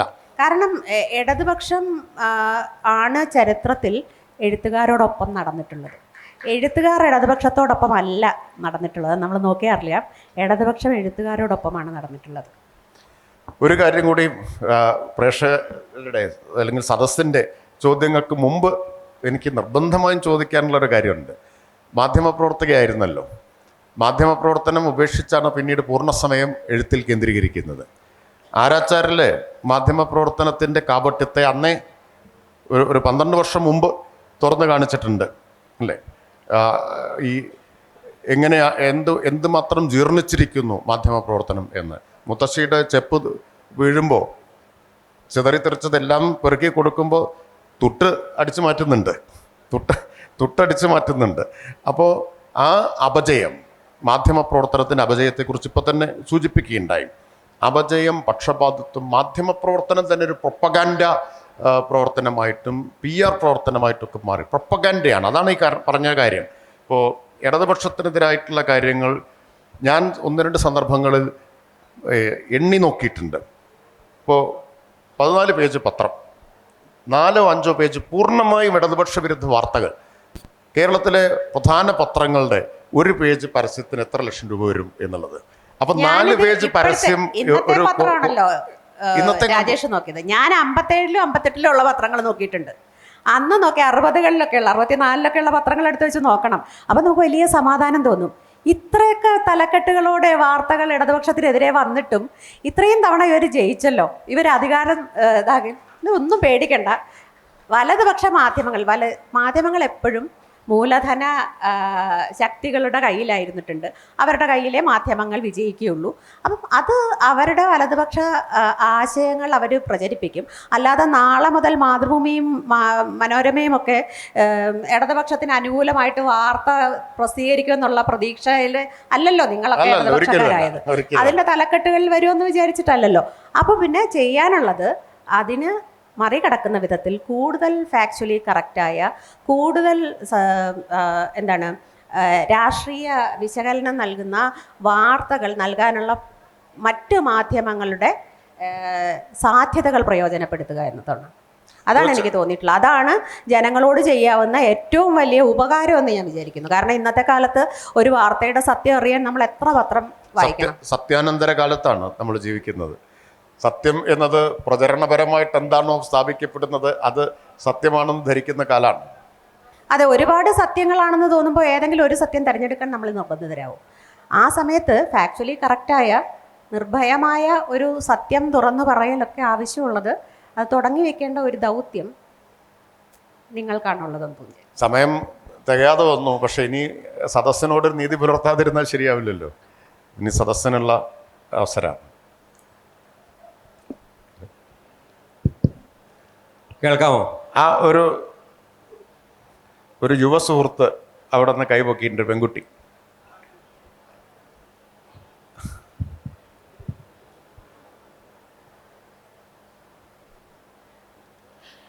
മാം, ഇപ്പോൾ പറഞ്ഞത് മാധ്യമപ്രവർത്തകയായിരുന്നു, പിന്നീട് എഴുത്തിലേക്ക് വന്നു എന്നുള്ള രീതിയിൽ, അതായത് ചർച്ച എന്ന് പറയുന്നത് രാഷ്ട്രീയവും അതേപോലെ തന്നെ എഴുത്തും എന്നുള്ളതാണ്. ഒരു ജനാധിപത്യ രാജ്യത്തിലെ ഓരോ വ്യക്തിക്കും തീർച്ചയായിട്ടും അവരവരുടേതായ കടമകളുണ്ട്. എഴുത്തുകാർ അത് എഴുത്തിലൂടെ നിർവഹിക്കുന്നു എന്ന് വിശ്വസിക്കാൻ ഇഷ്ടപ്പെടുന്ന ഒരാളാണ് ഞാൻ. അപ്പോൾ ചോദിക്കാനുള്ളത്, ഈ ഡെമോക്രസീൻ്റെ 4th പില്ലർ എന്ന് പറയപ്പെടാവുന്നതായിട്ട് കണക്കാക്കപ്പെടുന്നത് മീഡിയ ആയിരുന്നല്ലോ. അപ്പോൾ ഈ എഴുത്തിലേക്ക് വന്നപ്പോൾ പിന്നീട് എപ്പോഴെങ്കിലും മാധ്യമ പ്രവർത്തന രംഗത്തെ ഇത്തരം പ്രശ്നങ്ങൾ കണ്ടിട്ട് ഞാൻ നിൽക്കേണ്ട മണ്ഡലം അതും ഇതും എനിക്ക് നിൽക്കേണ്ടിയിരുന്ന മണ്ഡലങ്ങളാണെന്ന് തോന്നിയിട്ടുണ്ടോ? പിന്നെ രണ്ടാമത്തെ ചോദ്യം, ഇപ്പോൾ ഇവിടെ പറഞ്ഞല്ലോ പവർ എന്നുള്ള കാര്യത്തിനെ കുറിച്ച് പറഞ്ഞല്ലോ. പവറിനെ 2 രീതിയിൽ എടുക്കുന്നതായിട്ട് കണ്ടിട്ടുണ്ട്. ഒന്ന് ലെജിറ്റിമേറ്റ് പവറും പിന്നെ ഒന്ന് ഇൻഫ്ലുവൻസിൻ്റെ ഭാഗമായിട്ട് വരുന്നതും. അതിൽ ഇൻഫ്ലുവൻസിൻ്റെ ഭാഗത്തേക്ക് വരുന്ന പവറിനെയാണ് നമ്മൾ ഇമോഷണലി, അതായത് സ്ത്രീകളെ പൊതുവെ ഇമോഷണലിയാണ് തളർത്താൻ ഏറ്റവും കൂടുതൽ എളുപ്പം എന്നുള്ള രീതിയിലാണ്. അപ്പോൾ ഇപ്പോൾ ആരാചാരനെ എടുത്ത് ഞാൻ പറയാം. അതിലെ ചേതനയുടെ അച്ഛൻ എന്ന് പറയുമ്പോൾ ഈ മറ്റേ പവറിൻ്റെ ആൾരൂപവും സഞ്ജയ് കുമാർ മിത്ര ഒരു ചെറിയ സമയത്തേക്കെങ്കിലും അതൊരു ഇൻഫ്ലുവൻസ് പവറിൻ്റെ ഭാഗമായിട്ട് വന്നിട്ടുണ്ട്. അപ്പോൾ അതെങ്ങനെയാണ് കോർത്തിണക്കിയത്? അതേപോലെ ഏത് മണ്ഡലത്തിലാണ് നിൽക്കേണ്ടത് എന്നുള്ള ഒരു ആശയക്കുഴപ്പം വന്നിട്ടുണ്ടോ? പിന്നെ ഒന്നുകൂടെ മാം പറഞ്ഞു ഇടതുപക്ഷം ഇവിടെ ഉണ്ട് എന്നുള്ള വിശ്വാസം. ഏത് മണ്ഡലം എന്ന് വെച്ചാൽ എഴുത്തിന്റെ മണ്ഡലമാണോ മാധ്യമ മേഖലയാണോ എന്നുള്ളത് ഒന്നുകൂടെ. മാം പറഞ്ഞല്ലോ ഇടതുപക്ഷം ഉണ്ട് എന്നുള്ള വിശ്വാസത്തിലാണ് ഞാൻ ഇവിടെ ഇരിക്കുന്നതെന്ന്. അപ്പോൾ ഇടതുപക്ഷം അധികാരത്തിൽ ഇല്ലാത്തൊരു സമയത്തും മാം ഇവിടെ എഴുതാനുണ്ടായിരുന്നിട്ടുണ്ടല്ലോ. അപ്പോൾ എന്ത് ധൈര്യമാണ് അവർ പ്രതിപക്ഷത്തുണ്ട് എന്നുള്ള ധൈര്യമാണോ? അപ്പോഴും ഇടതുപക്ഷം ഉണ്ട് എന്നുള്ളത്, ഇടതുപക്ഷം കേവലം CPM-ഉം CPI-യും മാത്രമല്ല. ഇടതുപക്ഷം എന്നത് വിശാലമായ ഒരർത്ഥത്തിൽ ആ രാഷ്ട്രീയമാണ്. അതിൽ ഇവർ കൂടി CPI-യും CPM-ഉം ഒക്കെ അധികാരത്തിലുണ്ടോ ഇല്ല എന്നുള്ളത് മാത്രമല്ല. പിന്നെ ആദ്യത്തെ ചോദ്യം മാധ്യമപ്രവർത്തനം ഉപേക്ഷിച്ചു എന്ന് പറയുന്നത്, കുറേ കാലം കൂടെ ഞാൻ മാധ്യമപ്രവർത്തകയായിരിക്കാനൊക്കെ ആഗ്രഹിച്ചു. അതെൻ്റെ പാഷനായിരുന്നു. കഥയെഴുത്ത് സത്യത്തിൽ എനിക്ക് ഒരു ഘട്ടത്തിൽ ഞാൻ ആ പാഷനൊക്കെ ഉപേക്ഷിച്ചതാണ്. പിന്നെ ഞാൻ വിചാരിച്ചു മാധ്യമപ്രവർത്തകയായിരിക്കുന്നതാണ് ലോകത്തിലേക്കും വലിയ കാര്യം എന്ന് വിചാരിച്ചു. പക്ഷേ ഇപ്പം എനിക്ക് ഒരു സങ്കടവും പശ്ചാത്താപവും ഇല്ല ജോലി രാജിവെച്ചത്. ആശ്വാസമുണ്ട് താനും. വളരെ ആശ്വാസമുണ്ട്. അന്ന് ഞാൻ ജോലി ചെയ്യുന്ന കാലത്ത് ഈ പത്രപ്രവർത്തകയാണെന്ന് ആളുകളോട് പരിചയപ്പെടുത്തുമ്പോൾ നമുക്കൊരു വലിയ അന്തസ്സും ഒരു അഭിമാനമൊക്കെ ഉണ്ടായിരുന്നു, ഒരു അഹങ്കാരമൊക്കെ ഉണ്ടായിരുന്നു. മറ്റേ ആളുകൾക്ക് നമ്മളോടൊരു ബഹുമാനം ഉണ്ടായിരുന്നു. അത് ആ ബഹുമാനമാണല്ലോ മനുഷ്യരെല്ലാവരും അന്യോന്യം ആഗ്രഹിക്കുന്നത്. അത് കിട്ടാതാകുന്നൊരു സാഹചര്യത്തിൽ എനിക്കിപ്പോൾ പണ്ട് പത്രപ്രവർത്തകയായിരുന്നു എന്ന് പറയാൻ തന്നെ നാണക്കേടായിട്ടുള്ള ഒരു സാഹചര്യമുണ്ട്. പിന്നെ വലിയ പരിക്കൊന്നും ഇല്ലാതെ രക്ഷപ്പെട്ടു. ആ സമയത്ത് സ്വരം നന്നായിരിക്കെ പാട്ട് നിർത്തി എന്നുള്ള ഒരു സന്തോഷവുമുണ്ട്. മൂന്നാമത്തെ ചോദ്യത്തിന് ഉത്തരം ഇതിനില്ല ആയില്ലേ? ഹലോ, ഈ സംഭാഷണം അത് ആറ്റിക്കുറുക്കി എടുത്താൽ എനിക്ക് തോന്നിയ ഒരു കമൻറ്റ് പറഞ്ഞതിന് ശേഷം ഞാൻ കാര്യത്തിലേക്ക് വരാം. സർഗാത്മകത ഇല്ലാത്ത രാഷ്ട്രീയം ഇൻവെർട്ട് കോമയിലാണ്, ഇല്ലാത്ത സർഗാത്മകതയും മനുഷ്യപക്ഷമല്ല എന്ന ആ ഒരു വിലയിരുത്തലാണ് നിങ്ങളുടെ രണ്ടുപേരുടെയും സംഭാഷണം എന്നെ കൊണ്ടെത്തിച്ചത്. ആ ഒരു രീതിയിലേക്ക് എത്തിച്ചതിന് നന്ദി പറഞ്ഞുകൊണ്ട് ഒരു ചെറിയ കാര്യങ്ങൾ സൂചിപ്പിക്കുകയാണ്. ഇപ്പോൾ യഥാർത്ഥത്തിൽ എഴുത്തിൻ്റെ മേഖലയിൽ ഈ എന്താ പറയുക, കാര്യമായ രീതിയിൽ വലതുപക്ഷ തീവ്ര സ്വഭാവം യഥാർത്ഥത്തിൽ വരുന്നില്ല. ഞാൻ ഉദ്ദേശിച്ചത് മലയാള സാഹിത്യ കൃതികൾ എടുത്തു നോക്കിക്കഴിഞ്ഞാൽ തീർത്തും ഇല്ല എന്നല്ല, പക്ഷേ വളരെ തീവ്രമായ ഒരു വലതുപക്ഷ രീതി എഴുത്തുകളിൽ നമുക്ക് കാണാൻ കഴിയുന്നില്ല. പക്ഷേ മണ്ഡൽ മസ്ജിദ് പ്രശ്നങ്ങൾക്ക് ശേഷം സാഹിത്യ മേഖലയിലെ ഒരു രൂപം എന്ന നിലയ്ക്ക് സിനിമ തീർത്തും വലതുപക്ഷവൽക്കരിക്കപ്പെട്ടിട്ടുണ്ട്. ഉദാഹരണം തന്നെ സൂചിപ്പിക്കുകയാണെങ്കിൽ മണ്ഡൽ മസ്ജിദ് പ്രശ്നത്തിന് ശേഷം ഇറങ്ങിയ ആദ്യത്തെ ഒരു മലയാള സിനിമയായിരുന്നു ധ്രുവം. എല്ലാവർക്കും ഓർമ്മയുണ്ടാവും. ആ ധ്രുവം മുതൽ നമ്മൾ ഇങ്ങോട്ടേക്ക് എടുത്തു കഴിഞ്ഞാൽ പല മലയാള സിനിമകളും, പ്രത്യേകിച്ച് മലയാള സിനിമ എന്ന് ഉദ്ദേശിക്കുന്നത് ഞാൻ ഇടപെട്ട ഒന്ന് കാണുന്ന നിർത്തി എന്നുള്ളത് തീർത്തും വലതുപക്ഷവൽക്കരിക്കപ്പെട്ട് വന്നിട്ടുണ്ട്. അതിൽ താരതമ്യേന എഴുത്ത് മേഖല ഉണ്ടായിട്ടില്ല എന്നുള്ളത് സന്തോഷമുണ്ട്. പക്ഷേ ഇപ്പം നോവൽ ഒക്കെ എഴുതുന്ന ഘാതകനും ആരാച്ചാരമൊക്കെ എഴുതിയ ആ ഒരു രൂപത്തിൽ, ഞാൻ പണ്ട് സ്പീക്കറായിരുന്നു, അതുകൊണ്ട് സമയത്തിന്റെ കാര്യത്തിൽ നിർബന്ധം. ഘാതകനും ആരാച്ചാരമൊക്കെ എഴുതിയ കാലത്ത് പോലെ ഇനി എഴുതാനുള്ള ഒരു സാമൂഹ്യ അന്തരീക്ഷം നമ്മുടെ രാജ്യത്ത് നിലനിൽക്കുമോ എന്നൊരു സംശയമുണ്ട്. സാറിനെ പോലെയുള്ള വായനക്കാരുള്ളപ്പോൾ എനിക്കതിൽ ഭയമില്ല എന്ന് ഞാൻ നേരത്തെ പറഞ്ഞു. ഒന്ന്, ഈ എഴുത്തിൽ വലതുപക്ഷ ബോധം ഇല്ല എന്ന് വിചാരിക്കുന്ന തെറ്റിദ്ധാരണയാണ്. അതുണ്ട്, അത് സൂക്ഷിച്ച് വായിക്കുമ്പോൾ അറിയാം.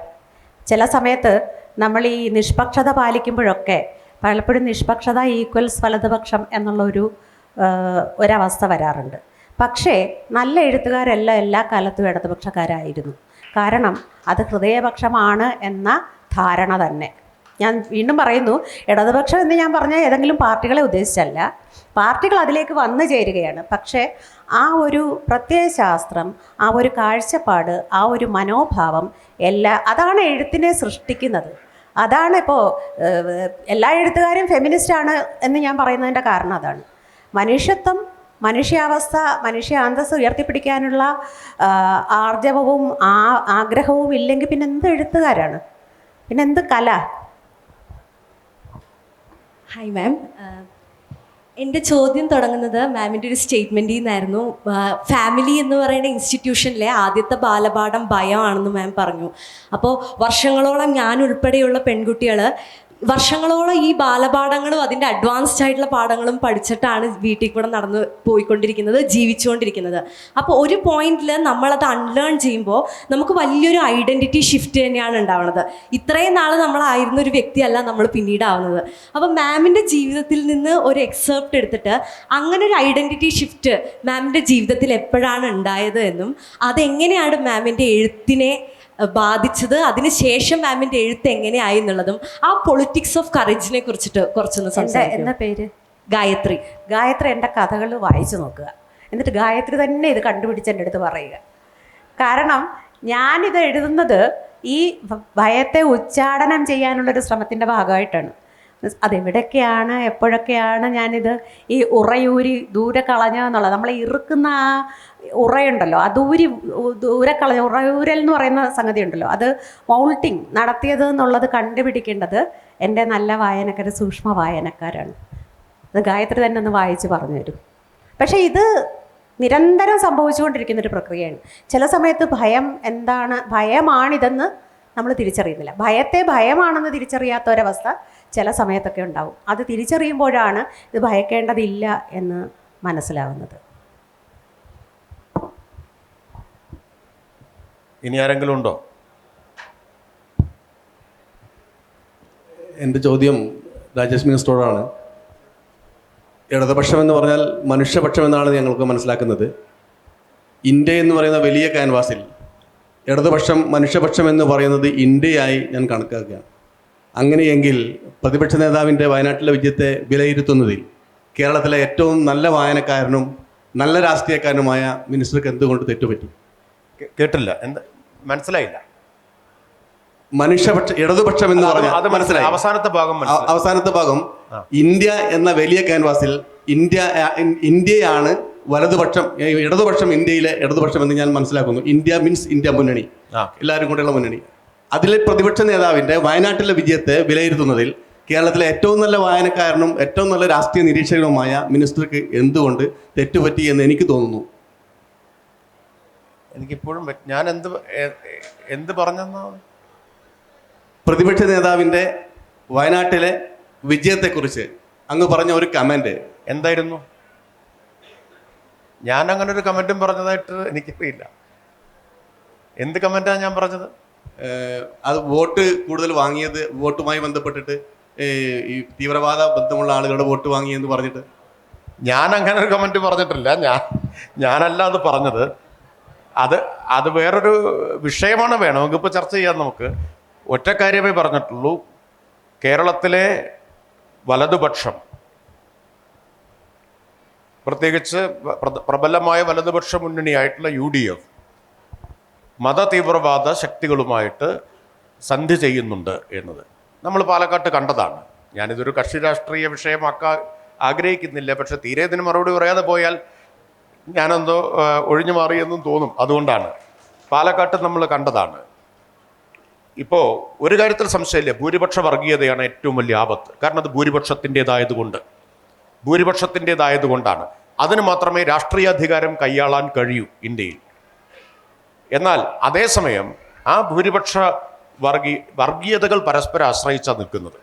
ഒന്നുണ്ടെങ്കിലേ മറ്റൊന്നുള്ളൂ, ഒന്നില്ലാതെ മറ്റൊന്നിന് നിലനിൽപ്പില്ല. അപ്പോൾ പാലക്കാട്ട് നമ്മൾ കണ്ടത്, പാലക്കാട്ട് ഉപതെരഞ്ഞെടുപ്പിൽ UDFൻ്റെ വിജയം UDF ആഘോഷിക്കുന്നതിന് മുമ്പേ ആഘോഷിച്ചത് ആരായിരുന്നു? ആഘോഷിച്ചത് പ്രബലമായ ഒരു മത തീവ്രവാദ സംഘടനയാണ്, അല്ലേ? അതിൻ്റെ അപകടത്തെ ഞാൻ ചൂണ്ടിക്കാണിച്ചിട്ടുണ്ട് അവിടെ. ഇവിടത്തേത് എനിക്കറിയില്ല, നിങ്ങൾ ഈ പറഞ്ഞ സ്റ്റേറ്റ്മെൻറ്റ് ഞാൻ അറിഞ്ഞിട്ടില്ല, ഞാൻ പറഞ്ഞ കാര്യമല്ല അത്. പക്ഷെ അതൊരു വസ്തുതയാണ്. അപ്പോൾ അവസാനിച്ചെന്ന് കരുതാം. സത്യത്തിൽ ഈ മത തീവ്രവാദത്തിനും ജനാധിപത്യം ആവശ്യമുണ്ടല്ലേ? ജനാധിപത്യത്തെ അംഗീകരിക്കാത്തവരാണ് എല്ലാ മത തീവ്രവാദികളും. അല്ല, അതില്ലാതെ നിലനിൽപ്പില്ല. അതാണ് അതിന്റെ പ്രശ്നം. പൊതുവായ മാർ ക്രിസോസ്റ്റം വലിയ മെത്രാപ്പോലിത്ത പറഞ്ഞ ഒരു കഥയാണ്. അദ്ദേഹം ഒരു കള്ളൻ്റെ കഥ പറഞ്ഞു. എനിക്കതൊക്കെ ഭയങ്കരമായിട്ട്, അത്രയും ആഴമുള്ള വേറൊരു കഥ ഞാൻ കേട്ടിട്ടില്ല. കഥ ഇതാണ്: അദ്ദേഹത്തിൻ്റെ നാട്ടിലൊരു ചെറിയ കള്ളനുണ്ടായിരുന്നു. ഇങ്ങനെ അദ്ദേഹം വാഴക്കൊലയാണ് മോഷ്ടിക്കാറുള്ളത്. അപ്പോൾ ഈ മനുഷ്യൻ ഒരു മിനിറ്റ് കൂടെ പകൽ നടന്ന് മോഷ്ടിക്കാൻ പറ്റുന്ന വിളഞ്ഞ വാഴക്കൊലയുണ്ടോയെന്ന് നോക്കും. എന്നിട്ട് രാത്രിയിൽ വന്ന് അത് മോഷ്ടിക്കും. അപ്പോൾ ചാക്കോ എന്നോ മറ്റാണ് അദ്ദേഹത്തിൻ്റെ പേരെന്ന് എൻ്റെ ഓർമ്മ. അപ്പോൾ ഇദ്ദേഹം ഒരു വീട്ടിൽ വന്നു. അപ്പോൾ പറമ്പിലൊരു നല്ല വിളഞ്ഞ വാഴക്കൊല നിൽക്കുന്ന കണ്ടു. അതിൻ്റെ ഉടമസ്ഥൻ അവിടെ ഉണ്ടായിരുന്നു. അപ്പോൾ പുള്ളി ഈ ചാക്കോ അതുവഴി വരുന്ന കണ്ടപ്പോൾ തന്നെ ഇദ്ദേഹം ജാഗരൂകനായി. അപ്പോൾ ഈ ചാക്കോ ഉടമസ്ഥനോട് ചോദിച്ചു, അല്ല, നിങ്ങളിപ്പോൾ ഇവിടെ തന്നെ ഉണ്ടോ? എന്തുണ്ട് വിശേഷം? യാത്രയൊന്നും പോകുന്നില്ലേ? അപ്പോൾ ഉടമസ്ഥൻ ഭയങ്കര ബുദ്ധിമാനായതുകൊണ്ട് പറഞ്ഞു, അല്ലടാ ചാക്കോ, ഞാൻ 2 ദിവസത്തേക്ക് ഇങ്ങനെ ഭാര്യ വീട്ടിൽ പോകുന്നുണ്ട്, അത് കഴിഞ്ഞിട്ടേ വരുള്ളൂ എന്ന് പറഞ്ഞു. കാഞ്ഞിരപ്പള്ളിയിൽ പോകുന്നുണ്ട് എന്ന് പറഞ്ഞു. അപ്പോൾ ആ ചാക്കോ വളരെ സന്തോഷത്തോടെ പോയി. രാത്രിയായപ്പോൾ ചാക്കോ കൊല മോഷ്ടിക്കാനായിട്ട് വന്നു. കാരണം ഇദ്ദേഹം കാഞ്ഞിരപ്പള്ളി പോകുമെന്ന് പറഞ്ഞാണല്ലോ. മോഷ്ടിക്കാൻ വന്നു കഴിഞ്ഞപ്പോൾ ചാക്കോ വരുമെന്നറിഞ്ഞ് അവിടെ കാത്തിരുന്ന ഈ കൊലയുടെ ഉടമസ്ഥൻ ആളുകളും കൂടെ ഇയാളെ ചാടി പിടിച്ച് കെട്ടിയിട്ട്, അപ്പോൾ ചാക്കോ പറഞ്ഞു, ഒരുമാതിരി തന്തയിലഴിയ കാണിക്കരുത്, നിങ്ങളിവിടെ കാണത്തില്ല എന്ന് പറഞ്ഞുകൊണ്ടല്ലേ ഞാൻ വന്നത് എന്ന് പറഞ്ഞതുപോലെ പാടുകളായ വാക്കിന് വില വേണം, കള്ളം പറഞ്ഞ് ആളുകളെ പറ്റിക്കരുത് എന്നൊരു കള്ളൻ പറയുമ്പോൾ മെത്രാപ്പോലിത്ത പറഞ്ഞു, ഒരു കള്ളന് പോലും ഈ സമൂഹത്തിൽ നിലനിൽക്കണമെങ്കിൽ അടിസ്ഥാനപരമായി സത്യം ആവശ്യമുണ്ട്, സത്യസന്ധത ആവശ്യമുണ്ട്. ഇതൊരു വളരെ സംഗതിയാണ്. അതുകൊണ്ട് ഏത് തരം തീവ്രവാദത്തിനും ഏത് തരം അഹിംസയ്ക്കും നിലനിൽക്കണമെങ്കിൽ പോലും അടിസ്ഥാനപരമായി ജനാധിപത്യം ഇല്ലാതെ സാധ്യമല്ല. ആ ജനാധിപത്യം നിലനിൽക്കണമെങ്കിൽ ജെൻഡർ ജസ്റ്റിസ് എന്ന ഒരു സംഗതി ഇല്ലാതെ സാധ്യമല്ല. സാഹോദര്യം എന്ന ഒരു കാഴ്ചപ്പാടില്ലാതെ സാധ്യമല്ല. ഇത്രയേ ഉള്ളൂ എനിക്കിതിനകത്ത് പറയാൻ. ഇതാണ് എൻ്റെ സാഹിത്യത്തിലെ രാഷ്ട്രീയം, ഇതാണ് എൻ്റെ രാഷ്ട്രീയത്തിലെ സാഹിത്യവും. പല നിറങ്ങളിലുമുള്ള മതതീവ്രവാദത്തിന് പൊതുവായ ചില സവിശേഷതകളും ലക്ഷണങ്ങളും ഉണ്ട്. ഒന്ന്, അവർ മതനിരപേക്ഷതയെ ഇരുവല്ല എത്ര ഇനം മതതീവ്രവാദമുണ്ടോ അത് മതനിരപേക്ഷതയെ അംഗീകരിക്കുന്നില്ല എന്നതാണ്. അതുകൊണ്ടാണ് നമ്മളിപ്പോൾ സോഷ്യൽ മീഡിയയിൽ കാണുന്നില്ലേ, സെക്കുലർ എന്നതിനെ പരിഹസിച്ച് സിക്കുലർ എന്നാണ്, മതേതരം എന്നതിനെ മതേതറ എന്നാണ് വിശേഷിപ്പിക്കുന്നത്. മതനിരപേക്ഷതയോടുള്ള ശത്രുത മതതീവ്രവാദത്തിൻ്റെ ഒന്നാമത്തെ മുഖമുദ്രയാണ്. ജനാധിപത്യത്തെ അംഗീകരിക്കുന്നില്ല എന്നത് രണ്ടാമത്തെ മുഖമുദ്രയാണ്. മൂന്നാമത്തേത് സ്ത്രീ വിരുദ്ധതയും പുരുഷാധിപത്യ മനോഭാവവുമാണ്. വിചാരധാരയിൽ പറയുന്നത് ഒരു അധ്യായം തന്നെയുണ്ട്, പൗരുഷ വീര്യമുള്ളവരാകൂ എന്നാണ്. എന്നിട്ട് പറയുന്നത് ഈ അമ്മമാരുടെ ഏറ്റവും വലിയ രാഷ്ട്രത്തിനു ചെയ്യാവുന്ന സേവനം വീരന്മാരായിട്ടുള്ള ആൺമക്കളെ പ്രസവിച്ച് വളർത്തുക എന്നതാണ് എന്ന് വിചാരധാരയിൽ പറയുന്നു. അപ്പോൾ അല്ലെ, എല്ലാ അമ്മമാരും ആ മക്കളെ മാത്രം പ്രസവിച്ചാലേ പിന്നുള്ള ആ മക്കളെ പ്രസവിക്കാൻ പെണ്ണുങ്ങൾ എവിടെ? അതെ, അതാ ഞാൻ പറഞ്ഞത്. മതതീവ്രവാദത്തിൻ്റെ മൂന്നാമത്തെ മുഖമുദ്ര ഈ സ്ത്രീ വിരുദ്ധതയും പുരുഷാധിപത്യ മനോഭാവവുമാണ്. അപ്പോൾ ഇതെല്ലാം ഉള്ളതുകൊണ്ട് തന്നെ മതതീവ്രവാദത്തോട് നമ്മൾ അതിന് നിലനിൽക്കുക എന്ന പ്രശ്നം തന്നെ ഉദിക്കുന്നില്ല എന്നാണ്. ഫാസിസത്തെ പ്രതിരോധിക്കാനുള്ള ആദ്യത്തെ നടപടി മിസുജനിയെ എതിർക്കുക എന്നുള്ളതാണ്. നിങ്ങൾ സ്ത്രീ വിരുദ്ധതയെ എതിർക്കുന്നില്ലെങ്കിൽ നിങ്ങൾക്കൊരിക്കലും മറ്റൊരു തരം ഈ പറഞ്ഞ തീവ്രവാദത്തെ എതിർക്കാൻ സാധിക്കില്ല. കാരണം എല്ലാ തരം തീവ്രവാദങ്ങളും, എല്ലാ മതങ്ങളുടെ അടിസ്ഥാനം സ്ത്രീയുടെ അവകാശങ്ങൾ കവർന്നെടുക്കുക എന്നുള്ളതാണ് ഫാസിസത്തിന്റെ. അതെ, അതുകൊണ്ടാണ് ഞാൻ പറയുന്നത് ഈ ഫാസിസം എന്ന് പറയുന്ന വിരുന്ന് തയ്യാറാക്കുന്നത് സ്ത്രീ വിരുദ്ധതയുടെ അടുപ്പിൽ നിന്നുള്ള ആ തീ കൊണ്ടാണ്. അപ്പം ഞാൻ അവസാനിപ്പിക്കുന്നതിന് മുമ്പ് ഒറ്റ കാര്യം ഇവിടെ ഈ സദസ്സിനെ മുൻനിർത്തി പറയേണ്ടതുണ്ട്. വന്ന ചോദ്യങ്ങൾ ഉന്നയിച്ച രണ്ടുപേർ യുവ സുഹൃത്തുക്കളാണ് എന്നതും പെൺകുട്ടികളാണ് എന്നതും ഒരു പ്രത്യേകതയാണ്. സാധാരണ ഇതിലും കൂടുതൽ പെൺകുട്ടികൾ ചോദിക്കാറുണ്ട്. ഞാൻ പറഞ്ഞു വന്നത് ഈ നമ്മുടെ പുതിയ തലമുറയെക്കുറിച്ച് ഇപ്പോൾ നമ്മുടെ ഫിലിം ഫെസ്റ്റിവലുകളിൽ, മറ്റ് സാഹിത്യോത്സവങ്ങളിൽ എല്ലായിടത്തും പോകുമ്പോൾ ഞാൻ ശ്രദ്ധിച്ചിട്ടുള്ള കാര്യം, ചെറുപ്പക്കാരുടെ പ്രത്യേകിച്ച് പെൺകുട്ടികളുടെ സജീവമായിട്ടുള്ള പങ്കാളിത്തമാണ്, ഇൻവോൾവ്മെൻ്റ് ആണ്. അവർ ചോദ്യം ചോദിക്കുന്നു, അവർ മറ്റേ സിനിമ കാണാൻ വരുന്ന സംവാദങ്ങളിൽ പങ്കെടുക്കുന്നു. ആലോചിച്ച് നോക്കിക്കോളൂ, എല്ലാ തരം മാറ്റങ്ങളുടെയും ചുക്കാൻ പിടിച്ചിരുന്ന എല്ലാ കാലത്തും യുവത്വം തന്നെയാണ്. അത് നിങ്ങളുടെ കാലത്തും അങ്ങനെയായിരുന്നു, അതിന് മുമ്പുള്ള കാലത്തും അങ്ങനെയായിരുന്നു. കേരളത്തിലെ ക്യാമ്പസുകളിലാണ് കേരളം എന്ന് പറയുന്ന ആശയത്തിന് അടിത്തറയിട്ടത് എന്ന കാര്യത്തിൽ ഒരു സംശയമില്ല. ഇന്നത്തെ ക്യാമ്പസുകളിൽ, ഇന്നത്തെ ചെറുപ്പക്കാരുടെ ഹൃദയങ്ങളിലുമാണ് നാളത്തെ ശരിക്കുള്ള നവകേരളം കെട്ടിപ്പടുക്കാനുള്ള ഊർജവും അതിൻ്റെ തറക്കല്ലുകളും ഉള്ളത് എന്ന് ഞാൻ വിചാരിക്കുന്നു. അവരാണിന്ന് പുസ്തകം വായിക്കുന്നത്, അവരാണിന്ന് ചോദ്യങ്ങൾ ചോദിക്കുന്നത്, അവർ തന്നെയാണ് വായിക്കേണ്ടത്, അവർ തന്നെയാണ് വിമർശിക്കേണ്ടത്. ഞാൻ പറഞ്ഞത് ആരും പറഞ്ഞു പഠിപ്പിച്ചതുപോലെ ലോകത്തെ കാണാൻ തയ്യാറല്ലാത്ത, സ്വന്തം നിലയിൽ ലോകത്തെ അന്വേഷിക്കുന്ന പരമാർത്ഥിൻ്റെ ഒരു തലമുറ ഇവിടെ വളർന്നു വരുന്നുണ്ട് എന്നത് ഈ നാടിനെക്കുറിച്ച് പ്രതീക്ഷ നൽകുന്ന ഒരു കാര്യമാണ് എന്ന് പറഞ്ഞുകൊണ്ട് ഞാൻ നിർത്തുന്നു.